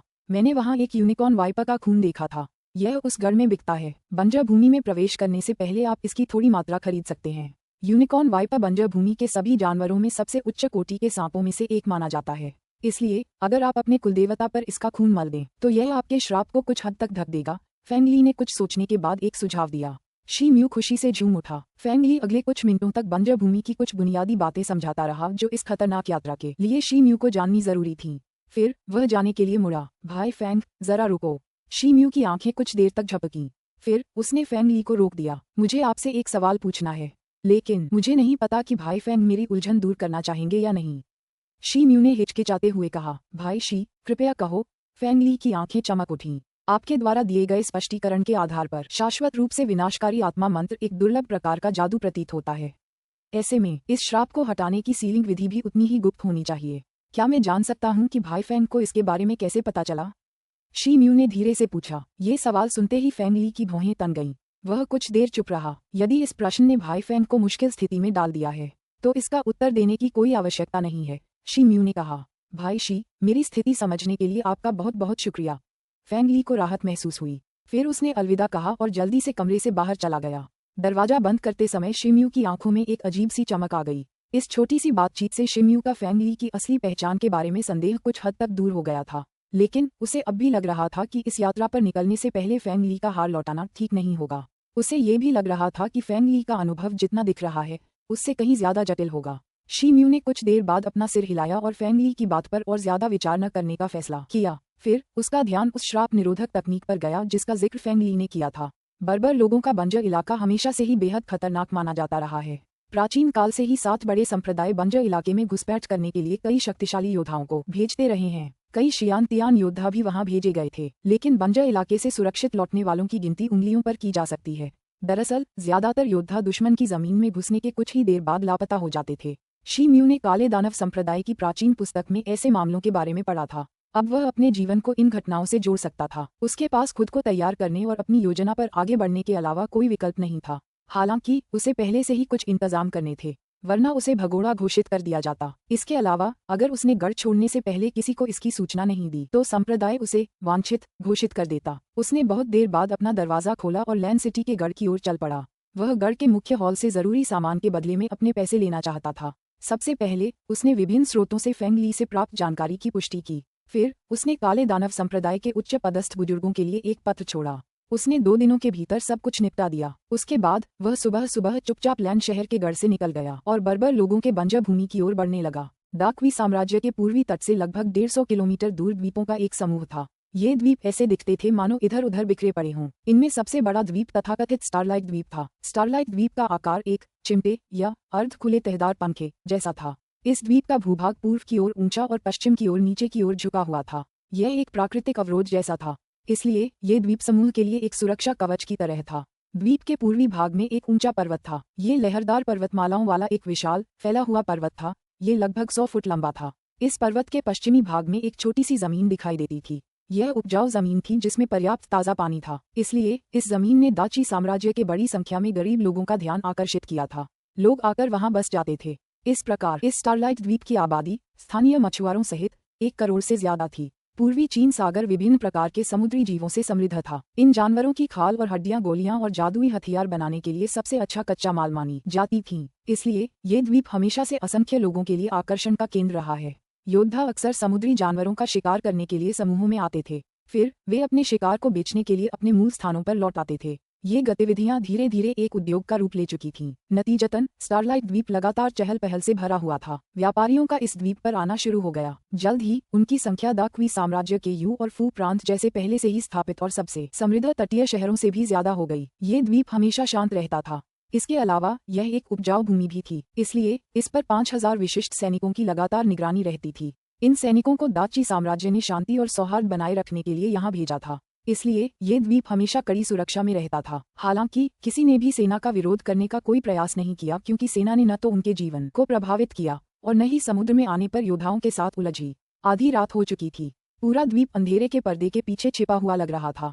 द्वीप पर सभी लोग, आम लोग और योद्धा दोनों, गहरी नींद में सो रहे थे। वे अगले दिन के काम के लिए अपनी ऊर्जा पुनः प्राप्त कर रहे थे। द्वीप के समुद्र तट पर कहीं एक आग का अजगर घूमता हुआ दिखाई दे रहा था। ये 50 सैनिकों की एक टुकड़ी थी जो उस इलाके में गश्त लगा रही थी। शाह शाह, उनके कदमों की आवाज गूंजती रही। जैसे जैसे वे चलते गए, वे धीरे धीरे दूर होते गए और समुद्र तट फिर से अंधेरे में डूब गया। कुछ देर बाद समुद्र तट के पास गहरे समुद्र की सतह पर एक लहर उठी। हालांकि हवा नहीं चल रही थी। फिर समुद्र की सतह से कई फुट ऊंची एक काली रेखा उठी। वह गर्जना करती हुई तेजी से समुद्र तट की ओर बढ़ी। अगर कोई समुद्र तट पर होता तो ये देखकर बहुत चौंक जाता। समुद्र की लहरों पर कई काली आकृतियां खड़ी थीं। उनमें से कुछ ने अपने कंधों पर हथियार भी रखे हुए थे। उनके पूरे शरीर शल्कों से ढके हुए थे। कुछ के शरीर पर मछली के शल्क थे तो कुछ के शरीर पर कछुए के ठोस खोल। वे कई तरह के अजीब और अनोखे रूप रंग के थे। हालांकि उन सभी में एक बात समान थी, एक जोड़ी आंखें जो जानलेवा नजरों से चमक रही थीं। इस बीच द्वीप पर स्थित सैन्य अड्डे के सबसे बड़े बैरक में एक अधेड़ उम्र का जनरल गहरे बैंगनी रंग की लकड़ी की मेज के पास बैठा था। उसके कठोर चेहरे पर एक निशान था। वह किसी उच्च पदस्थ सैन्य अधिकारी जैसा लग रहा था। उसकी आंखें गंभीर और सतर्क थीं। वह लालटेन की रोशनी में किसी पुस्तक को पढ़ने में पूरी तरह तल्लीन लग रहा था। वह पूरे शरीर का कवच पहने हुए था। उसके दाहिने हाथ के पास एक नंगी चांदी की तलवार पड़ी थी। तलवार की सतह हल्के सुनहरे रंग के जादुई अक्षरों से ढकी हुई थी। यह व्यक्ति स्टारलाइट द्वीप का गैरिसन जनरल था। वह हो तियान का एक उत्कृष्ट योद्धा था। वहाँ कौन है? अचानक जैसे ही उसके दाहिने हाथ ने चांदी का ब्लेड पकड़ा, उसकी आंखों में एक अजीब सा भाव चमक उठा। फिर उसने सिर उठाया और जोर से चिल्लाया, धमाका। जवाब में उसने एक तेज गड़गड़ाहट सुनी। विस्फोट से कैंप की छत ढह गई। अचानक 5-6 विशाल गहरे नीले रंग के तंतु प्रकट हुए और पेंडुलम की तरह लहराने लगे। वे एक साथ सीटी की आवाज के साथ आश्चर्यजनक गति से नीचे गिर पड़े। अचानक आसपास की हवा थोड़ी भारी हो गई, मानो वह विशाल समुद्र के पानी में बदल गई हो। फिर चारों दिशाओं से एक जबरदस्त बांधने वाली शक्ति सेनापति की ओर उमड़ पड़ी, मानो विशाल सागर की लहरें हों। हाँ, एक चीख सुनाई दी। चांदी का ब्लेड एक चमकदार सुनहरी रोशनी से चमक उठा। जनरल की आंखें चौड़ी हो गईं और गुस्से से उसका चेहरा लाल हो गया। उसने अपनी पूरी ताकत लगाकर उस अजीब ताकत की बेड़ियां तोड़ दी। फिर उसने जमीन पर पैर पटका और हवा में उछल पड़ा। उसने अपनी चांदी की तलवार को हवा में तेजी से मारना शुरू कर दिया। तलवार से एक सुनहरी तलवार क्यों निकली, जिसने देखते ही देखते एक हल्के सुनहरे भंवर का आकार ले लिया। फिर भंवर ने उसके शरीर को कसकर लपेट लिया ताकि उसे किसी भी हमले से बचाया जा सके। Bang bang. हालांकि 4 नीले तंतुओं ने चारों दिशाओं से सुनहरे भंवर पर प्रहार किया और भंवर ने तुरंत घूमना बंद कर दिया और एक तेज गड़गड़ाहट के साथ तितर बितर हो गया। जनरल का चेहरा बदल गया। इससे पहले कि वह आगे की चाल सोच पाता, 2 ठंडे तंतु हरकत में आ गए। एक ने उसकी गर्दन को लपेट लिया और दूसरे ने उसकी कमर को। फिर दोनों ने मिलकर जोर लगाया और उसे एक भयावह ताकत से अलग कर दिया। कच। जनरल का सिर अचानक धड़ से अलग हो गया। उसके चेहरे पर भय और क्रोध का भाव बना हुआ था। उसके शरीर से खून की फुहार निकली और चारों ओर फैल गई। फिर एक सिरविहीन शरीर और एक सिर जमीन पर गिर पड़े। छत की दरारों से 6 तंतु फड़फड़ाते हुए पीछे हट गए। वे वापस लौटे और एक लंबे नीले कोड़े में इकट्ठा हो गए। फिर वह कोड़ा एक सफेद वस्त्रधारी लड़की की पतली बाह पर लिपट गया। लड़की ने अपना सिर उठाया और रात के आसमान की ओर देखा। फिर उसने अपना मुंह खोला और एक खामोश लहर छोड़ी। अचानक द्वीप पर विभिन्न स्थानों से दयनीय चीखें और चिल्लाहटें गूंजने लगीं। स्टारलाइट द्वीप की पवित्र शांति हर जगह उठती लपटों से बाधित हो रही थी। अंधेरी रात दिन के उजाले में बदल गई थी। यान और हुआंग साम्राज्यों के कई दूरस्थ द्वीपों पर भी ऐसी ही घटनाएं घटीं। अध्याय 136। भेष बदलकर बंजर भूमि में प्रवेश। द क्यूई साम्राज्य का चेन प्रांत। लिंगशान पर्वत की गहराई में पहाड़ की कोई विशाल ऊंची चोटी नहीं थी, बल्कि उसमें दूर तक फैली पहाड़ियों की लहरदार श्रृंखलाएं थीं। घने जंगलों के कारण पर्वत श्रृंखलाओं की ये परतें हरे रंग के जेड जैसी दिखती थीं। इसके अलावा ये चारों ओर से समुद्र के पानी से घिरा हुआ था। सुबह सुबह पहाड़ आमतौर पर बादलों से ढका रहता था। दूर से देखने पर पूरी पर्वत श्रृंखला ड्रैगन और फीनिक्स के बसेरे जैसी लगती थी। वाकई यह एक खूबसूरत नज़ारा था। पहाड़ पर दो बैंगनी रंग की चोटियां थीं, जहां एक अजगर का सिर होना चाहिए था। उनकी ऊंचाई सामान्य थी, लेकिन वे अजगर के दो सींगों जैसी दिखती थीं। ये दोनों चोटियां हमेशा बैंगनी धुंध से ढकी रहती थीं। इन दोनों पर्वत चोटियों के ऊपर तरह तरह की इमारतें दिखाई दे रही थीं। ज्यादातर में अटारियां थीं। ये अटारियां उड़ते हुए पुलों से जुड़ी हुई थीं। इन पुलों के लाल खंभों के बीच से लोगों की टिमटिमाती परछाइयां दिखाई दे रही थीं। तियानयिन संप्रदाय का मुख्य द्वार यहीं स्थित था। ये दाक्वी साम्राज्य के 3 बड़े संप्रदायों में से एक था। इन 2 चोटियों में से एक पर एक 4 मंजिला महल बना हुआ था। वह बैंगनी रंग का था, इसलिए वह असाधारण रूप से शानदार लग रहा था। पूरा महल एक प्रकार के बैंगनी पत्थर से बना था, जिस पर सुनहरे धब्बे थे। इसलिए सूर्य की रोशनी में ये पत्थर एक चमकदार सुनहरी रोशनी बिखेरते थे। महल के एक पत्थर के कमरे में एक युवती पालथी मारकर बैठी थी। वह बेहद खूबसूरत थी और उसके चारों ओर एक आकर्षक आभा थी। उसने हरे रंग का एक सुंदर शाही वस्त्र पहना हुआ था। उसके कपड़ों पर नीले रंग के कई आकर्षक अक्षर बने हुए थे। उसके कपड़े कभी कभी फड़फड़ाते और हवा में जलगुण वाली जादुई शक्ति की लहरें छोड़ते। अचानक उसके सिर के ऊपर से एक नीली रोशनी की किरण निकली। ये किरण मुट्ठी जितनी मोटी थी। ऐसा लग रहा था मानो किसी वेल ने पानी छिड़क दिया हो। ये किरण नीली रोशनी की वर्षा में बदल गई, जो उसके चारों ओर फैल गई और प्रकाश की एक धारा का रूप ले लिया। फिर प्रकाश की धारा उस सुंदर युवती के शरीर के चारों ओर जमा होने लगी। धीरे धीरे वह घनी होती गई और समुद्र नीले रंग में बदल गई। अज्ञात समय के बाद प्रकाश की धारा कांप उठी और उसकी सतह से एक नीला कमल का फूल निकला। फिर वह पूर्ण रूप से खिला हुआ कमल उसे हवा में ऊपर उठाने लगा। अचानक महिला के हाथ में पहना ज़ेड कंगन थोड़ा कांपा। उससे एक हल्की सी बैंगनी रोशनी का प्रभामंडल निकला। उस प्रभामंडल में कई छोटे छोटे जादुई अक्षर दिखाई देने लगे। उन्होंने देखते ही देखते एक छोटे जादुई सूत्र का रूप ले लिया। जादुई मंत्र से बैंगनी प्रकाश की चमक के साथ एक ज़ेड पर्ची निकली। ये मानव हथेली जितनी बड़ी थी। उस खूबसूरत महिला ने आंखें खोलीं और अपनी 2 उंगलियों के बीच पर्ची पकड़ी। फिर उसने उसे धीरे से अपने माथे पर रखा। अचानक उसका रंग बदल गया। फिर उसके शरीर पर छाई नीली रोशनी की परत हवा में बिखर गई। वह खड़ी हुई और कमरे से बाहर निकल गई। तभी 1 दर्जन से ज्यादा आकृतियां चारों दिशाओं से पर्वत शिखर की ओर उड़ीं और वे बैंगनी महल में एक सभा भवन की ओर तेजी से बढ़ीं। आधे घंटे बाद सभा भवन पुनः खाली हो गया। राजसी वस्त्र पहने महिला सम्मान आसन पर बैठी थी। उसकी नाजुक भौहें कसी हुई थीं। उसके चेहरे पर थकान साफ झलक रही थी। उसने कुछ देर तक अपने सूजे हुए सिर को सहलाया। फिर उसने अपना हाथ पलटा और एक सफेद ज़ेड की पर्ची निकाली। उसे अपने माथे से लगा लिया। उसने संचारी जादू का मंत्र सक्रिय किया। फिर उसने अपना दाहिना हाथ हिलाया। सफेद ज़ेड की पर्ची शून्य में गायब हो गई। थोड़ी देर बाद वह उठी और हॉल के पिछले हिस्से की ओर चल पड़ी। ऐसा लग रहा था जैसे उसका मन किसी बात में उलझा हुआ था। 7 बड़े संप्रदायों के संघ का मुख्यालय दाक्वी साम्राज्य के क्षेत्र में तिंगशान पर्वत पर स्थित था। एक अधेड़ उम्र की महिला हरे रंग का चोगा पहने एक पत्थर के कमरे में बैठी थी। उसने माथे पर एक सफेद ज़ेड की पर्ची चिपका रखी थी। उसका रंग पीला पड़ गया था। फिर वह उठी और जल्दी से कमरे से बाहर चली गई। एक ही समय में कई अन्य पत्थर के कमरों के दरवाजे खुल गए। हर कमरे से कोई न कोई जल्दी से बाहर निकला। उन सभी में एक बात समान थी। उनके चेहरों पर एक गरिमामय भाव। काले दानव संप्रदाय का एक बुजुर्ग, जिसका उपनाम जी था, भी उनमें शामिल था। कुछ देर बाद महल की ऊंची चोटी पर हॉल के दोनों ओर 7 आकृतियां बैठी थीं। उनमें से प्रत्येक के चारों ओर एक गहन और शक्तिशाली आभा थी। ये 7 वरिष्ठ संघ के मुख्यालय के नेता थे। वे संघ के नियमित कार्यों का प्रबंधन करने के लिए यहाँ रहते थे। उन्हें अपने अपने संप्रदायों द्वारा अपने अपने संप्रदायों के प्रतिनिधि के रूप में नियुक्त किया गया था। इसलिए वे अपने अपने संप्रदाय के आदेशों के अधीन थे। उन्हें बर्बर जाति से संबंधित सभी मामलों का ध्यान रखना था। मुख्य हॉल के अंदर का माहौल इतना भारी और दमनकारी लग रहा था कि हर कोई बोल नहीं पा रहा था। वरिष्ठ जनों, इस बार 3 राज्यों के 11 द्वीपों पर समुद्री जाति ने एक ही रात में आक्रमण कर दिया। उनके शिकार ज्यादातर रक्षक सैनिक थे। उन्हें भारी क्षति हुई है, खासकर हमारे दाची साम्राज्य को। पिछले 300 सालों में ऐसी घटना कभी नहीं हुई। समुद्री जाति ने पहले हुए युद्धविराम समझौते का खुलेआम उल्लंघन किया है। उन्होंने निडर होकर हमारे क्षेत्र में सिलसिलेवार आक्रमण किए हैं। इसलिए हमें बहुत सावधान रहने की जरूरत है। काले कछुआ संप्रदाय द्वारा भेजा गया नेता खड़ा हुआ और बोला। वह 30 साल का घनी भौहों वाला आदमी था। इस समय हम पूरी तरह से बर्बर जाति के विरुद्ध चल रहे युद्ध में व्यस्त हैं। इसलिए अगर समुद्री जाति भी इस युद्ध में कूद पड़ी तो हम एक विकट स्थिति में फंस जाएंगे। यह आगे और पीछे दोनों तरफ से हमला होने जैसा होगा। इसलिए वर्तमान स्थिति को देखते हुए मेरा सुझाव है कि हमें बर्बर लोगों के साथ शांति के लिए बातचीत करनी चाहिए। बैंगनी रंग का गाउन पहने एक वृद्ध महिला ने चिंतित स्वर में कहा। 2-3 लोगों ने उसके समर्थन में सिर हिलाया, लेकिन बाकी लोग थोड़े झिझकते हुए दिखे। उन्होंने खुलकर अपनी बात नहीं कही। यहाँ कई छोटी बड़ी बर्बर जनजातियां हैं, इसलिए अगर हम उनके सामने शांति समझौते का खुला प्रस्ताव रखेंगे तो हो सकता है कि बर्बर लोग कम समय में एकमत न हो पाएं। इसके बजाय वे कोई ऐसा दुस्साहसिक अनुरोध पेश कर सकते हैं जिसे मानना हमारे लिए आसान न हो। घनी भौहों वाले उस आदमी ने कहा, पूर्वी चीन सागर विस्तृत और असीम है। इसलिए समुद्री जाति की ताकत हमारी कल्पना से परे है। न तो मानव जाति और न ही बर्बर जाति अकेले उनका मुकाबला कर सकती है। मुझे डर है कि अगर हमारे 3 राज्यों में से एक को भी समुद्री जाति ने नष्ट कर दिया तो बर्बर लोग बर्बाद हो जाएंगे।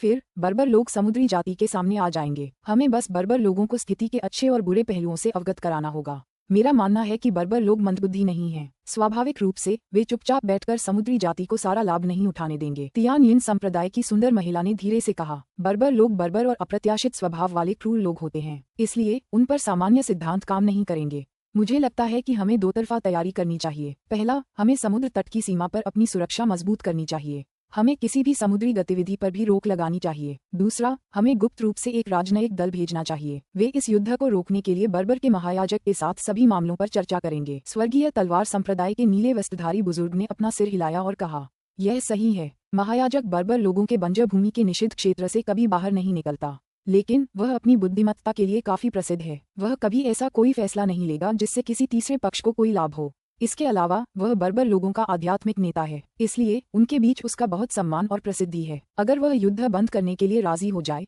तो सभी कबीले उसकी बात मान लेंगे। काले दानव संप्रदाय के जेड उपनाम वाले बुजुर्ग ने कहा। हॉल में उपस्थित सभी लोगों ने सहमति में सिर हिलाया। ऐसी स्थिति में हमें एक उपयुक्त उम्मीदवार की सिफारिश करनी चाहिए जो इस गुप्त मिशन का नेतृत्व कर सके। यिन फू पैलेस की बैंगनी वस्त्रधारी वृद्ध महिला ने कहा, दाकवी साम्राज्य की राजकुमारी हुओ वू वर्तमान में हमारे तियानयिन संप्रदाय की शिष्या हैं। मुझे लगता है कि वह इस मिशन के लिए उपयुक्त उम्मीदवार हैं। एक अधेड़ उम्र की विवाहित महिला की आंखें चमक उठी और उसने सुझाव दिया। उसने सफेद गाउन और सुनहरे रंग का हेयरपिन पहना हुआ था। राजकुमारी हुओ वू की दोहरी पहचान ने उन्हें इस मिशन के लिए बिल्कुल उपयुक्त उम्मीदवार बना दिया। वह अपने संप्रदाय के साथ साथ सबसे बड़े साम्राज्य दाची साम्राज्य का भी प्रतिनिधित्व कर सकती थी। अन्य बुजुर्गों ने प्रस्ताव पर कुछ देर विचार करने के बाद सहमति में सिर हिलाया। शांति समझौते और उपयुक्त उम्मीदवार से जुड़े मामले तय हो चुके थे, इसलिए वरिष्ठों ने अन्य मुद्दों पर चर्चा शुरू की। उन्होंने अग्रिम मोर्चे पर लड़ाई को पीछे हटाने और पूर्वी चीन सागर के तटों पर अतिरिक्त सेना भेजने जैसे मुद्दों पर चर्चा की। हॉल में थोड़ी देर के लिए शांति छा गई, फिर गर्मागर्म बहस फिर से शुरू हो गई। 3 दिन बाद वार्ता दल अपनी नेता राजकुमारी हुओ वू के साथ चुपचाप दाकवी साम्राज्य से चला गया। चिलचिलाती धूप आसमान में ऊपर थी, नीचे फैली अनंत बंजर जमीन को झुलसा रही थी। जमीन पर हर तरफ जंग के रंग की सूखी दरारें ही दिखाई दे रही थीं। बंजर जमीन के उस टुकड़े पर छोटे छोटे बैंगनी रंग के पौधों के कुछ गुच्छे उगे हुए थे। 1-2 छोटी छोटी झाड़ियां भी दिखाई दे रही थीं। वे जिद्दी अंदाज में सीधी खड़ी लग रही थीं। जमीन पर कुछ नारंगी रंग की चट्टानें भी पड़ी दिख रही थीं। वे अलग अलग आकार की थीं। ये चट्टानें मानो बरसों से वहां पड़ी थीं। ऐसा लग रहा था मानो हवा और चिलचिलाती धूप ने इन्हें लगातार चोट पहुंचाई और घिसा है। हवा के झोंके के साथ पत्थरों के अनगिनत टुकड़े बीच बीच में हवा में लुढ़कते रहते थे। ये टुकड़े कुछ देर तक हवा के साथ नाचते रहते थे, मानो इस जगह की वीरांगी का बखान कर रहे हों। यह वीरान जमीन सचमुच बर्बर बंजर भूमि का चित्रण थी। पूरा बंजर इलाका ऐसा ही दिखता था, और तो और हजारों किलोमीटर दूर भी ऐसी ही उदासी छाई रहती थी। जमीन के उस वीरान हिस्से में खाल ओढ़े एक पूरी चोटी वाला जंगली आदमी दिखाई दिया। वह धीरे धीरे एक विशाल चट्टान की छाया की ओर बढ़ रहा था।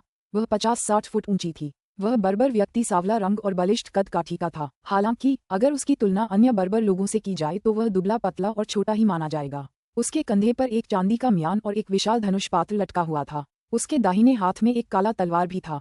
उस तलवार की मूठ एक फटे हुए कपड़े में लिपटी हुई थी। इसके अलावा उसकी कमर से एक और धनुष पात्र लटका हुआ था। वह तीरों से भरा हुआ था। उसकी स्थिर चाल असाधारण वीरतापूर्ण लग रही थी। ये छोटा सा बर्बर कोई और नहीं बल्कि शी मू था। वह बर्बर के वेश में था। वह लगभग 2 हफ्ते पहले बर्बरों के बंजर इलाके में दाखिल हुआ था। शी म्यू ने अपनी पूरी यात्रा के दौरान बार बार आने वाले बर्बर घुड़सवारों और खूंखार जानवरों से दूर रहने की पूरी कोशिश की थी। हालांकि इस भूमि से अपरिचित होने के कारण उनकी यात्रा बेहद कठिन हो गई थी। सौभाग्यवश वह बंजर भूमि की गहराई में प्रवेश करने लगा था। शी म्यू ने अपनी सतर्क निगाहें चारों ओर घुमाईं। उसे राहत मिली। इस जगह पर एक अंतहीन उदासी छाई हुई थी। हालांकि अभी भी किसी जीवित प्राणी का अस्तित्व नहीं था। शी म्यू ने अपना काला ब्लेड नीचे रखा और पानी का घूंट पीने के लिए पानी का बर्तन निकाला। फिर वह चट्टान की छाया में पालथी मारकर बैठ गया। उसने अपना मन एकाग्र किया और स्वर्गीय हाथियों के प्रजनन की कला का अभ्यास करने लगा। बर्बर लोगों के बंजर इलाके में पानी की भारी कमी थी, लेकिन चिलचिलाती धूप में उनकी यात्रा के लिए पानी की भारी खपत जरूरी थी। हालांकि शी म्यू के पास पानी का पर्याप्त भंडार नहीं था, इसलिए उन्होंने दिन में आराम करना और रात में आगे बढ़ना चुना। दुर्भाग्य से इस जमीन पर जीवित रहने के लिए उसके पास और कोई चारा नहीं था, लेकिन वह जानता था कि बंजर जमीन पर रातें बेहद खतरनाक होती हैं, क्योंकि रात के समय तरह तरह के जानवर और जहरीले कीड़े सबसे ज्यादा सक्रिय हो जाते हैं। हालांकि वह पानी की कमी से जुड़ी समस्या से सबसे ज्यादा परेशान था। जरूरत पड़ने पर पानी ढूंढना उसके लिए बेहद मुश्किल था। अब उसे अपने अनुभव के आधार पर एक नियमित पैटर्न का मोटा मोटा अंदाजा हो गया था। जब भी वह जंगल में होता उसे कोई न कोई जलस्रोत जरूर मिल जाता। जब वह पहली बार बंजर भूमि में दाखिल हुआ था तो उसकी तैयारी ठीक से नहीं थी, इसलिए उसे अक्सर पानी की कमी का सामना करना पड़ा था। लेकिन वह भाग्यशाली था क्योंकि रास्ते में उसे अक्सर कुछ दयालु जंगली लोग मिल जाते थे। वे इतने उदार थे कि उसकी परेशानी सुनकर उसे अपने पानी के बर्तन दे देते थे। वे उसे आसपास के जल स्रोतों के बारे में भी बताते थे। उनकी समय पर की गई मदद ने उसे और बड़े खतरे में पड़ने से बचा लिया था। बंजर भूमि में अपनी पहली रात को ही शी म्यू के साथ एक दुर्घटना घट गई थी। उसे गलती से एक छोटी सी जहरीली चींटी ने काट लिया था, इसलिए उसका दाहिना पैर सूज गया था। सौभाग्य से उसकी मुलाकात एक बूढ़े बर्बर व्यक्ति से हुई थी। उसने स्वेच्छा से शी म्यू के घाव पर एक अजीबोगरीब जड़ी बूटी का इस्तेमाल किया था। इससे उसे चींटी के जहर को बेअसर करने में मदद मिली थी। शी म्यू को अंततः यह एहसास हुआ कि आम बर्बर लोग भी इंसानों जैसे ही होते हैं, दयालु और उदार। इस बात पर शी म्यू को सुखद आश्चर्य हुआ। इस एहसास ने बर्बर लोगों के प्रति उनके मन में अब और भी कम द्वेष पैदा कर दिया। जैसे ही सूरज पश्चिमी क्षितिज पर डूबा, शी म्यू की आंखों में एक अजीब सी चमक दौड़ गई। ऐसा लग रहा था मानो उस पर किसी जानलेवा आभा ने कब्जा कर लिया हो। वह चीते की तरह जमीन से उछला और काली तलवार उठा ली। उसे एहसास हुआ कि वह सैकड़ों भेड़ियों जैसे खूंखार जानवरों से घिरा हुआ था। इन जानवरों के हल्के बैंगनी रंग के बाल थे, हर एक बछड़े जितना बड़ा था। उनकी भूखी आंखें क्रूरता से चमक रही थीं। शी म्यू एक नज़र में ही बता सकता था कि ये हिंसक जानवर जंगली बंजर भूमि के प्रसिद्ध पवन भेड़िए थे। उनके फर का रंग इस जमीन के ज्यादातर पौधों जैसा था। शिकार को पकड़ने के बाद वे हल्के कदमों से धीरे धीरे चलते थे, फिर तेज हवा के झोंके की तरह वे तुरंत हरकत में आ जाते थे। इसलिए वे अपने अचूक छिपकर हमला करने के लिए जाने जाते थे। उसके सामने कई भेड़िए खड़े थे, लेकिन भीड़ में एक अपेक्षाकृत बड़ा भेड़िया अलग दिख रहा था। वह झुंड का मुखिया लग रहा था। उसने शी म्यू का ध्यान अपनी ओर खींच लिया था, हालांकि वह बाकी भेड़ियों के पीछे छिपा हुआ था। शी म्यू की भौहें सिकुड़ गईं। वह आगे बढ़ा और हवा में उछलकर अपना काला ब्लेड लहराया। उसका ब्लेड एक काले ब्लेड साया में बदल गया और उसने अल्फा भेड़िए को भयंकर तरीके से काट डाला। एक कान फाड़ देने वाली आवाज सुनाई दी। 6-7 भेड़िए बिजली की तरह चारों तरफ से शी म्यू पर टूट पड़े। उनके बर्फ जैसे सफेद दांत और पंजे हैरतअंगेज रफ्तार से उसकी तरफ बढ़ रहे थे। जैसे ही शी म्यू ने अपना हाथ हिलाया, 1 दर्जन ब्लेड छायाएं सभी दिशाओं में दौड़ पड़ीं। फुफकार, एक धीमी सी धमाक की आवाज सुनाई दी, मानो किसी तेज हथियार ने किसी के शरीर में छेद कर दिया हो। अचानक हवा में खून की बदबू फैल गई। शी म्यू के ब्लेड से 7 पवन भेड़िए 2 टुकड़ों में कट गए थे। हालांकि हमले के कारण शी म्यू को अपनी गति रोकनी पड़ी, लेकिन इससे पहले कि वह आगे की योजना बना पाता, कई काले रूप उस पर टूट पड़े। उसी समय अल्फा भेड़िया भेड़ियों के झुंड में गायब हो गया। अध्याय 137, दाऊद का हिरण। एक तेज आवाज सुनाई दी। काली ब्लेड जैसी रोशनी काले अजगर की तरह चमक रही थी। वह हवा में मंडरा रही थी और नाच रही थी। जहां भी जाती खून की बारिश कर देती। 1 दर्जन से अधिक पवन भेड़िए कुछ ही सांसों में टुकड़े टुकड़े हो गए। जादुई शक्ति शी म्यू के हाथ में दौड़ पड़ी। अचानक काले ब्लेड की सतह पर भयंकर लपटें उठने लगीं। फिर ब्लेड की रोशनी का एक शानदार गोला लहराया। 10 से ज्यादा हवा के भेड़िए शी म्यू पर झपटने ही वाले थे कि उन्हें आग की गर्म लहर का एहसास हुआ। वे कुछ कदम पीछे हट गए। हालांकि उनकी आंखों की भयावह चमक अभी भी कम नहीं हुई थी, और वे पीछे भी नहीं हट रहे थे। वे शी म्यू को घूरते रहे। शी म्यू ने इधर उधर देखा। उसकी आंखों में एक सुनहरी रोशनी चमक उठी। उसने भेड़ियों के अल्फा को देखा। वह झुंड के बीच छिपा हुआ था। अचानक जैसे ही उसने अपना दाहिना हाथ हिलाया, एक लौ निकली। आग की लपटें भेड़ियों के झुंड के पास से गुजरीं। शी म्यू अपनी चुनी हुई जगह पर गया। फिर उसने आग की लपटों की लहरें भड़का दीं। पलक झपकते ही आग की लपटों ने 10 से ज्यादा भेड़ियों को अपनी चपेट में ले लिया। आओ! भेड़ियों की एक उदास और तीखी चीख आसमान में गूंज उठी। चालाक अल्फा भेड़िया सतर्क हो गया। वह भागने के लिए पलटा, लेकिन तभी काले ब्लेड की जलती हुई लपटें उसकी छाती और पेट में धंस गईं, और भेड़िया जमीन पर धंस गया। उसके जख्मों से भारी मात्रा में खून बहने लगा। फिर प्रचंड लपटों से उसका पूरा शरीर जलकर राख हो गया। अल्फा भेड़िए को मारा जाता देख बाकी भेड़िए चौंक गए। उन्होंने अपनी पूंछें झुका लीं और तीखी आवाजें निकालने लगे। फिर वे भागने लगे। शी म्यू ने उनका पीछा नहीं किया। वह अल्फा भेड़िए के जले हुए शरीर की ओर कुछ कदम बढ़ा। फिर उसने काला ब्लेड निकाला और उसे वापस म्यान में रख दिया। इसके बाद उसने अपनी कमर से पानी का बर्तन निकाला। फिर उसने अल्फा भेड़िए की जली हुई लाश का खून उसमें डाला। बंजर भूमि में ये पानी लाने की एक आम तकनीक थी। शी म्यू बैठ गया। उसने भेड़िए के खून के कुछ घूंट पिए और थोड़ा आराम किया। उसने आसमान के पूरी तरह से अंधेरा होने तक इंतजार किया। फिर वह अपनी यात्रा पर निकल पड़ा। वह सूर्योदय से पहले ही एक बड़ी पहाड़ी के आकार की चट्टान पर पहुंच गया था। शी म्यू उस विशाल चट्टान के चारों ओर घूमा और उसे एक प्राकृतिक गुफा मिली। गुफा में प्रवेश करने के लिए 10 फुट जगह थी, लेकिन ये गुफा छिपी हुई थी। शी म्यू ने गुफा में जाने के लिए अपना शरीर नीचे झुकाया। फिर वह पालथी मारकर बैठ गया और स्वर्गीय हाथियों के प्रजनन की कला का अभ्यास करने लगा। अज्ञात समय के बाद अचानक घोड़ों के खुरों की आवाज सुनाई दी। शी म्यू ने आंखें खोलीं। उसके दिल में ठंडक महसूस हुई। ऐसा लग रहा था जैसे घोड़ों के खुरों की आवाज गुफा की ओर आ रही हो। शी म्यू ने अपना सिर घुमाकर गुफा की दीवार में एक संकरे से छेद से बाहर देखा। उसे फेंग ली की वो चेतावनियां याद आने लगीं जो उसने इस यात्रा पर निकलने से पहले उसे दी थीं। उसकी आंखों में एक चमक दौड़ गई। फिर उसने अपना काला ब्लेड उठाया और गुफा से बाहर कूदने की तैयारी की। वह गुफा से बाहर निकलने ही वाला था कि उसने 3 घोड़ों को देखा, 2 आगे और 1 पीछे, बहुत तेज गति से उस विशाल चट्टान की ओर दौड़ते हुए। वे गुफा से लगभग 200 फीट दूर थे। 2 बर्बर प्राणी, एक पुरुष और एक स्त्री, आगे के 2 घोड़ों पर सवार थे।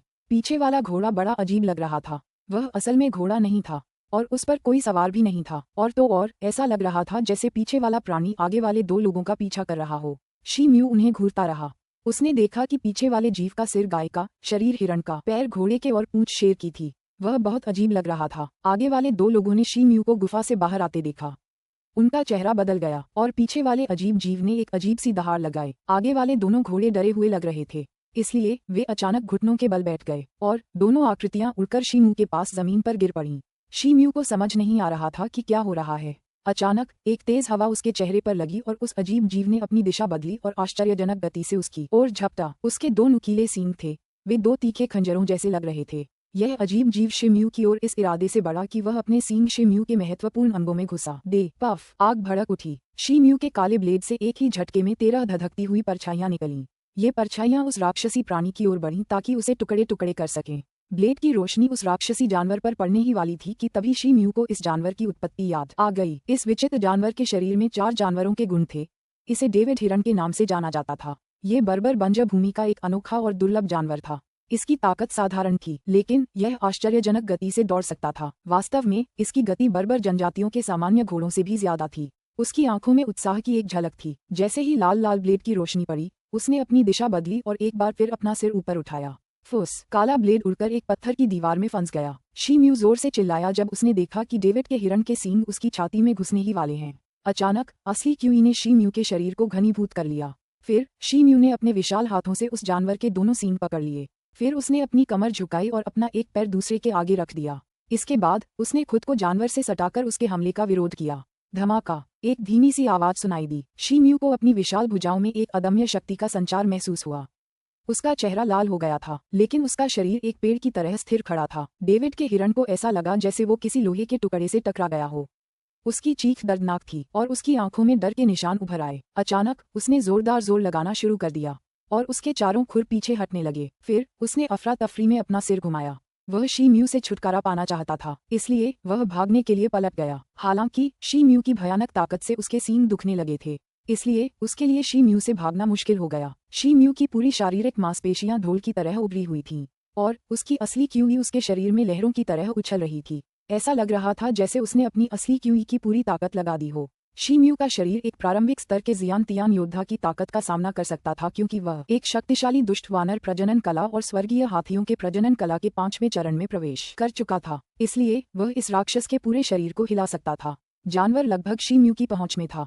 शी म्यू ने अपनी पूरी ताकत से उसे खींचा तो वह दर्द से चीखा। फिर वह 2 कदम आगे बढ़ा। शी म्यू ने अपने पैरों से जानवर पर सवार होने के लिए करवट बदली। उसने उसके सींगों को कसकर पकड़ लिया और अपने पैरों को उसके पेट में दबा दिया।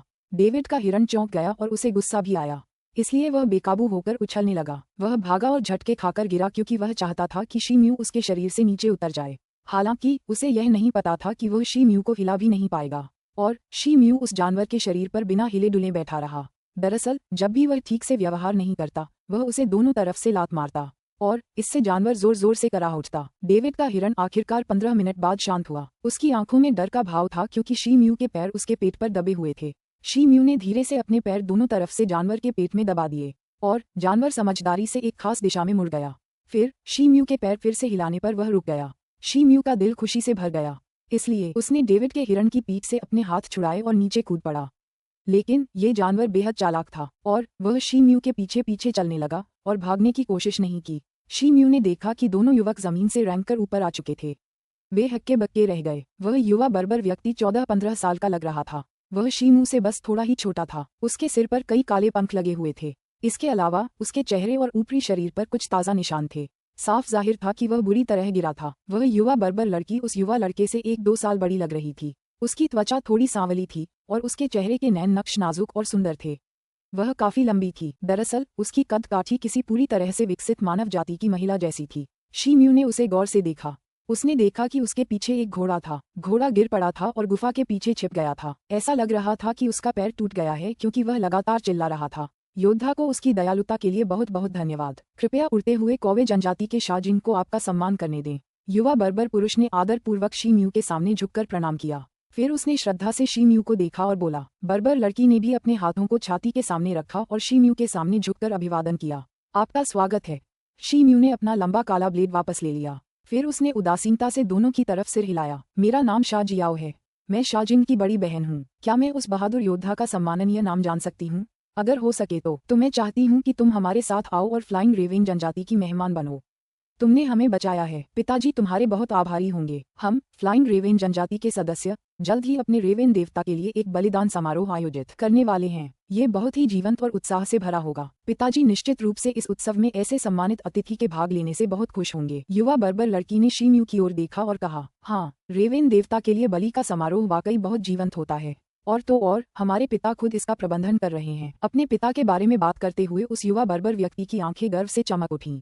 ये सुनकर शी म्यू भावुक हो गया। बर्बर जनजाति के बारे में उनकी समझ के अनुसार सामान्य बलि समारोह की अध्यक्षता केवल कबीले के बलि द्वारा ही की जा सकती थी। बर्बर की टोटेम तकनीक से जुड़े सभी रहस्यों को समझना उसके लिए संभव नहीं था।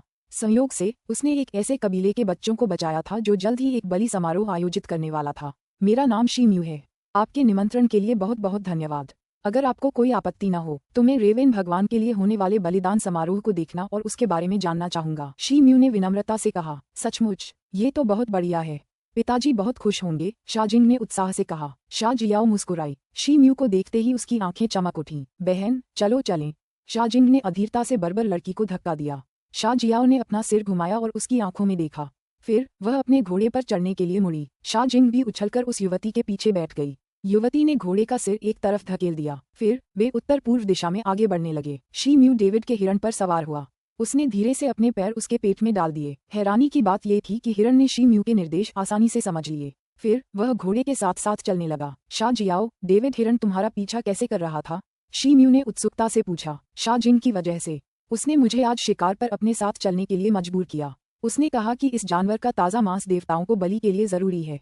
मुझे नहीं पता कि यह डेविड का हिरण कहाँ से आया। हमने जो जाल बिछाया था उससे न सिर्फ वह फांस नहीं पाया बल्कि वह गुस्सा भी हो गया और हम लगभग अपनी जान गंवा बैठे, शाह जियाओ ने कहा। फिर उसने गुस्से से शाहजिंग की ओर देखने के लिए अपना सिर घुमाया। शाहजिंग ने शर्मिंदगी से अपना सिर नीचे कर लिया। उसकी हिम्मत नहीं हुई कि वह कुछ कह सके। शी म्यू इन युवा बर्बरों से ज्यादा उम्र में बड़ा नहीं था, इसलिए वे तीनों आपस में बातें करते हुए आगे बढ़े। उनके बीच कोई अपरिचितता नहीं दिखी। वे 1 घंटे तक चलते रहे। फिर उन्हें दूर एक लंबा और पतला नाला दिखाई दिया। वह लगभग 10 फुट चौड़ा था। एक नाले के किनारे सैकड़ों चमड़े के तंबू बेतरतीब ढंग से बिखरे पड़े दिखाई दे रहे थे। आसपास कई मवेशी भी दिखाई दे रहे थे। इसके अलावा मवेशियों की चीखें लगातार सुनाई दे रही थीं। इसके अलावा जनजाति के ऊपर आकाश में घने काले धब्बों की एक बड़ी भीड़ नाचती हुई देखी जा सकती थी। शी म्यू ने काले धब्बों को देखा।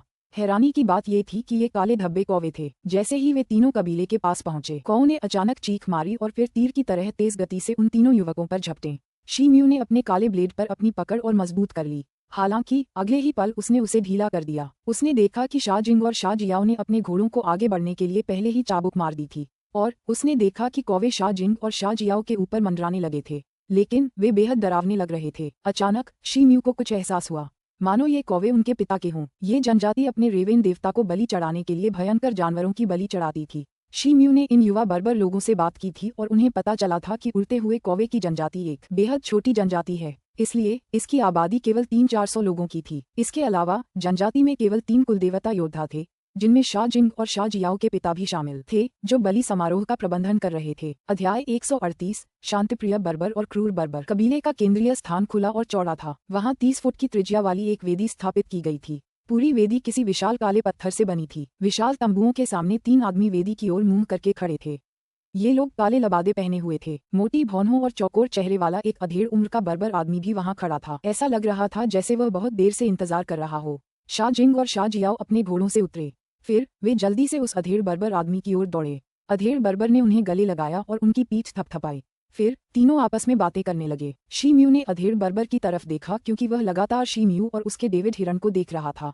शी म्यू समझ गया कि शाहजिंग और शाह जियाओ जरूर इस बारे में बात कर रहे होंगे कि उसने उन्हें कैसे बचाया और डेविड हिरण को कैसे नियंत्रित किया। अधेड़ उम्र का बर्बर अपने बच्चों से बात करने के बाद शी म्यू की ओर बढ़ा। फिर उसने मुस्कुराते हुए उसे परखा। अचानक उसके हाव भाव बदल गए, हालांकि वह जल्दी ही अपने सामान्य हाव भाव में आ गया। मैं उड़ते हुए रेवेन कबीले का सरदार हूँ। मैं उस बहादुर योद्धा का सम्मान करता हूँ। मेरे बच्चों को बचाने के लिए शुक्रिया। अधेड़ उम्र के आदमी ने अपनी छाती पर हाथ रखा और शिम्यू के सामने सच्चे मन से झुक गया। शिम्यू ने शाजिंग और शा जियाओ से यहाँ आते समय बातचीत की थी और उन्हें पहले ही पता चल गया था कि शा लैंग इस छोटे से कबीले का मुखिया था। वह बलि समारोह में देवताओं को बलि भी चढ़ाता था। इसके अलावा वह इस कबीले के 3 कुलदेवता योद्धाओं में से एक था। हालांकि वह बाकी 2 कुलदेवता योद्धाओं की तुलना में अपेक्षाकृत अधिक शक्तिशाली था। वास्तव में वह लगभग एक मध्यम स्तर के होतियान योद्धा जितना ही शक्तिशाली था। चीफ, आपको इतना विनम्र होने की जरूरत नहीं है, शिम्यू ने मुस्कुराते हुए जवाब दिया। फिर उसने उसे थामने के लिए अपना दाहिना हाथ बढ़ाया। इससे वह धीरे से सीधा खड़ा हो गया। मुखिया ने आश्चर्य से शिम्यू को देखा। उसने शिम्यू की पकड़ में उसकी ताकत महसूस की थी और वह शिम्यू के शरीर से आ रही ताकत को नजरअंदाज नहीं कर सकता था। ये स्पष्ट था कि जब शाजिंग ने शिम्यू की असाधारण ताकत के बारे में बात की तो वह झूठ नहीं बोल रहा था। योद्धा शिम्यू, मुझे नहीं पता कि आपको कौन सा मिशन यहाँ लाया है, लेकिन हम फ्लाइंग रेवेन जनजाति के सदस्य आपकी हर जरूरत में मदद करने को तैयार हैं। शा लैंग ने सीधे शब्दों में कहा। आपकी दयालुता के लिए धन्यवाद चीफ, लेकिन मैं यहाँ सिर्फ नई चीजें सीखने और अनुभव करने आया हूँ। कोई खास मकसद नहीं है, शिम्यू ने सिर हिलाते हुए कहा। ऐसे में तुम जब तक चाहो उड़ते हुए रेवेन जनजाति के साथ रह सकते हो। हम तुम्हारा ख्याल रखेंगे। शा लैंग मुस्कुराया। फिर उसकी नज़र शिम्यू के गंदे कपड़ों पर पड़ी। उसने कहा, ओह, वैसे तुम्हें अपनी यात्रा में बहुत रेत और गंदगी का सामना करना पड़ा होगा। बेहतर होगा कि तुम पहले तंबू में जाकर नहा लो। चीफ, शा को बहुत धन्यवाद। शिम्यू ने उनकी ओर सिर हिलाया और कहा। शिम्यू को बर्बर बंजर भूमि में आए हुए बहुत समय हो गया था और तब से उसने अपना शरीर साफ नहीं किया था और अभी अभी उसने डेविड के हिरणों से लड़ाई लड़ी थी, इसलिए वह पसीने से लथपथ था और चिपचिपाहट उसे असहज कर रही थी। शा लैंग के चेहरे पर खुशी के भाव थे। उसने एक आदिवासी को बुलाया और उसे नदी पर जाकर शिमू और डेविड के हिरणों के लिए ताज़ा पानी लाने को कहा। फिर वह खुद शिमू को पास के एक बढ़िया चमड़े के तंबू में ले गया। ये तंबू कबीले का सबसे अच्छा तंबू लग रहा था। सरदार के घर के पास शा जिंग और शा जियाओ भी उनके पीछे पीछे चल दिए। शा जियाओ का रंग रूप थोड़ा अजीब था। फ्लाइंग रेवेन जनजाति का आतिथ्य हमेशा से ही असाधारण रहा था। हालांकि उसे लगा कि उसके पिता शी म्यू के सामने दिखावा कर रहे हैं क्योंकि वे जरूरत से ज्यादा सम्मान दिखा रहे थे। शी म्यू चमड़े के तंबू के अंदर खड़ा था। शा लैंग और बाकी लोग पहले ही जा चुके थे। उसने अपने शरीर से सारे हथियार निकाले और उन्हें अपने सामने पत्थर की मेज पर व्यवस्थित कर दिया। थोड़ी देर बाद 2 बलवान बर्बर आदमी ठंडे और गर्म पानी के बैरल लाए और उसे एक बड़े पीपे में उंडेल दिया। फिर दोनों चले गए। शी म्यू ने जल्दी से अपने कपड़े उतारे और पानी में लेट गया।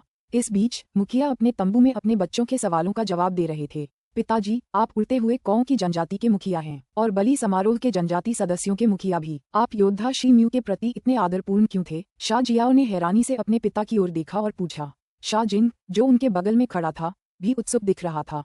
प्यारी बेटी और प्यारी जिंग, तुम्हारे अनुभव अभी भी बहुत सतही हैं, इसलिए ये स्वाभाविक है कि तुम यह नहीं देख पाई कि योद्धा शी म्यू का एक सम्मानजनक दर्जा है। इस बात की बहुत संभावना है कि वह किसी बहुत बड़े कबीले से आया हो या किसी शाही परिवार का बच्चा हो।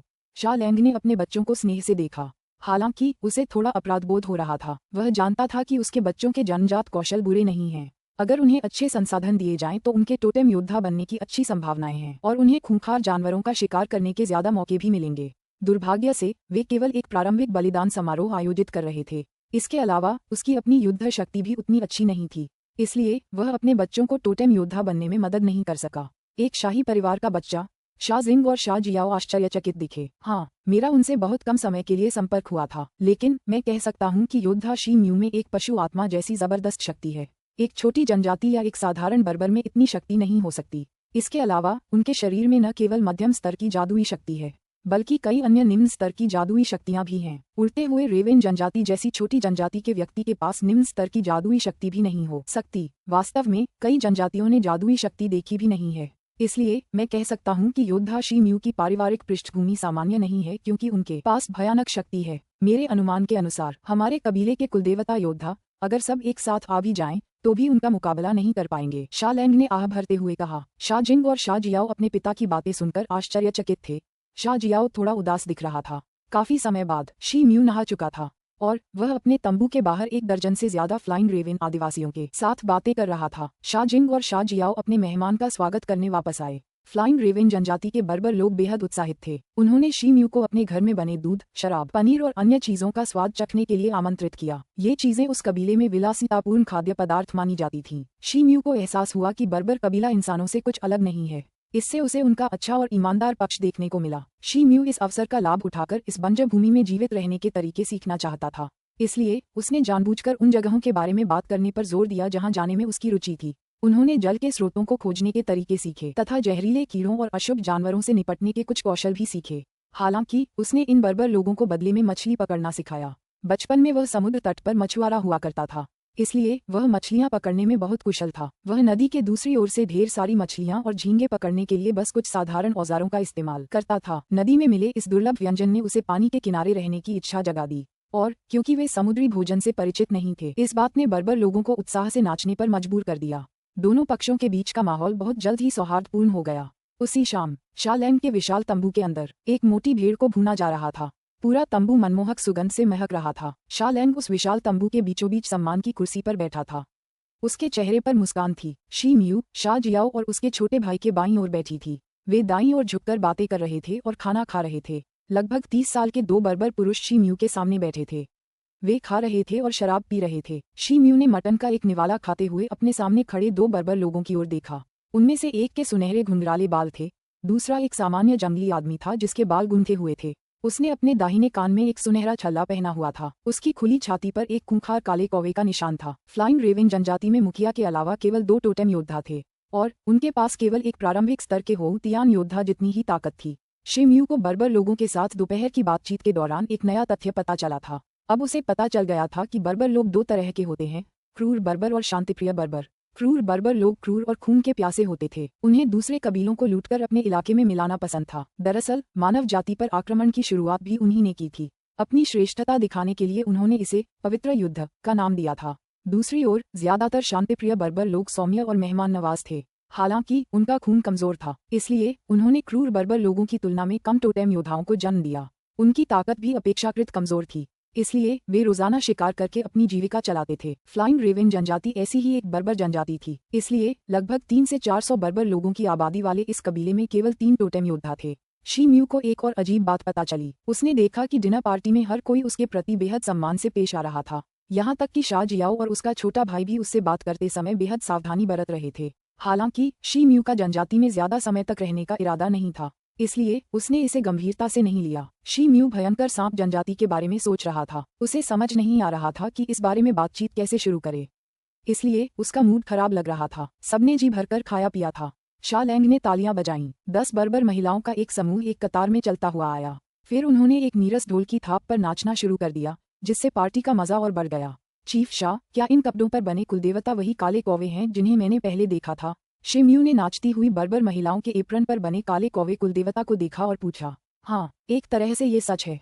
इन कौवों को बंजर भूमि में निम्न स्तरीय क्रूर जानवर माना जाता है, लेकिन इनकी संख्या बहुत ज्यादा है।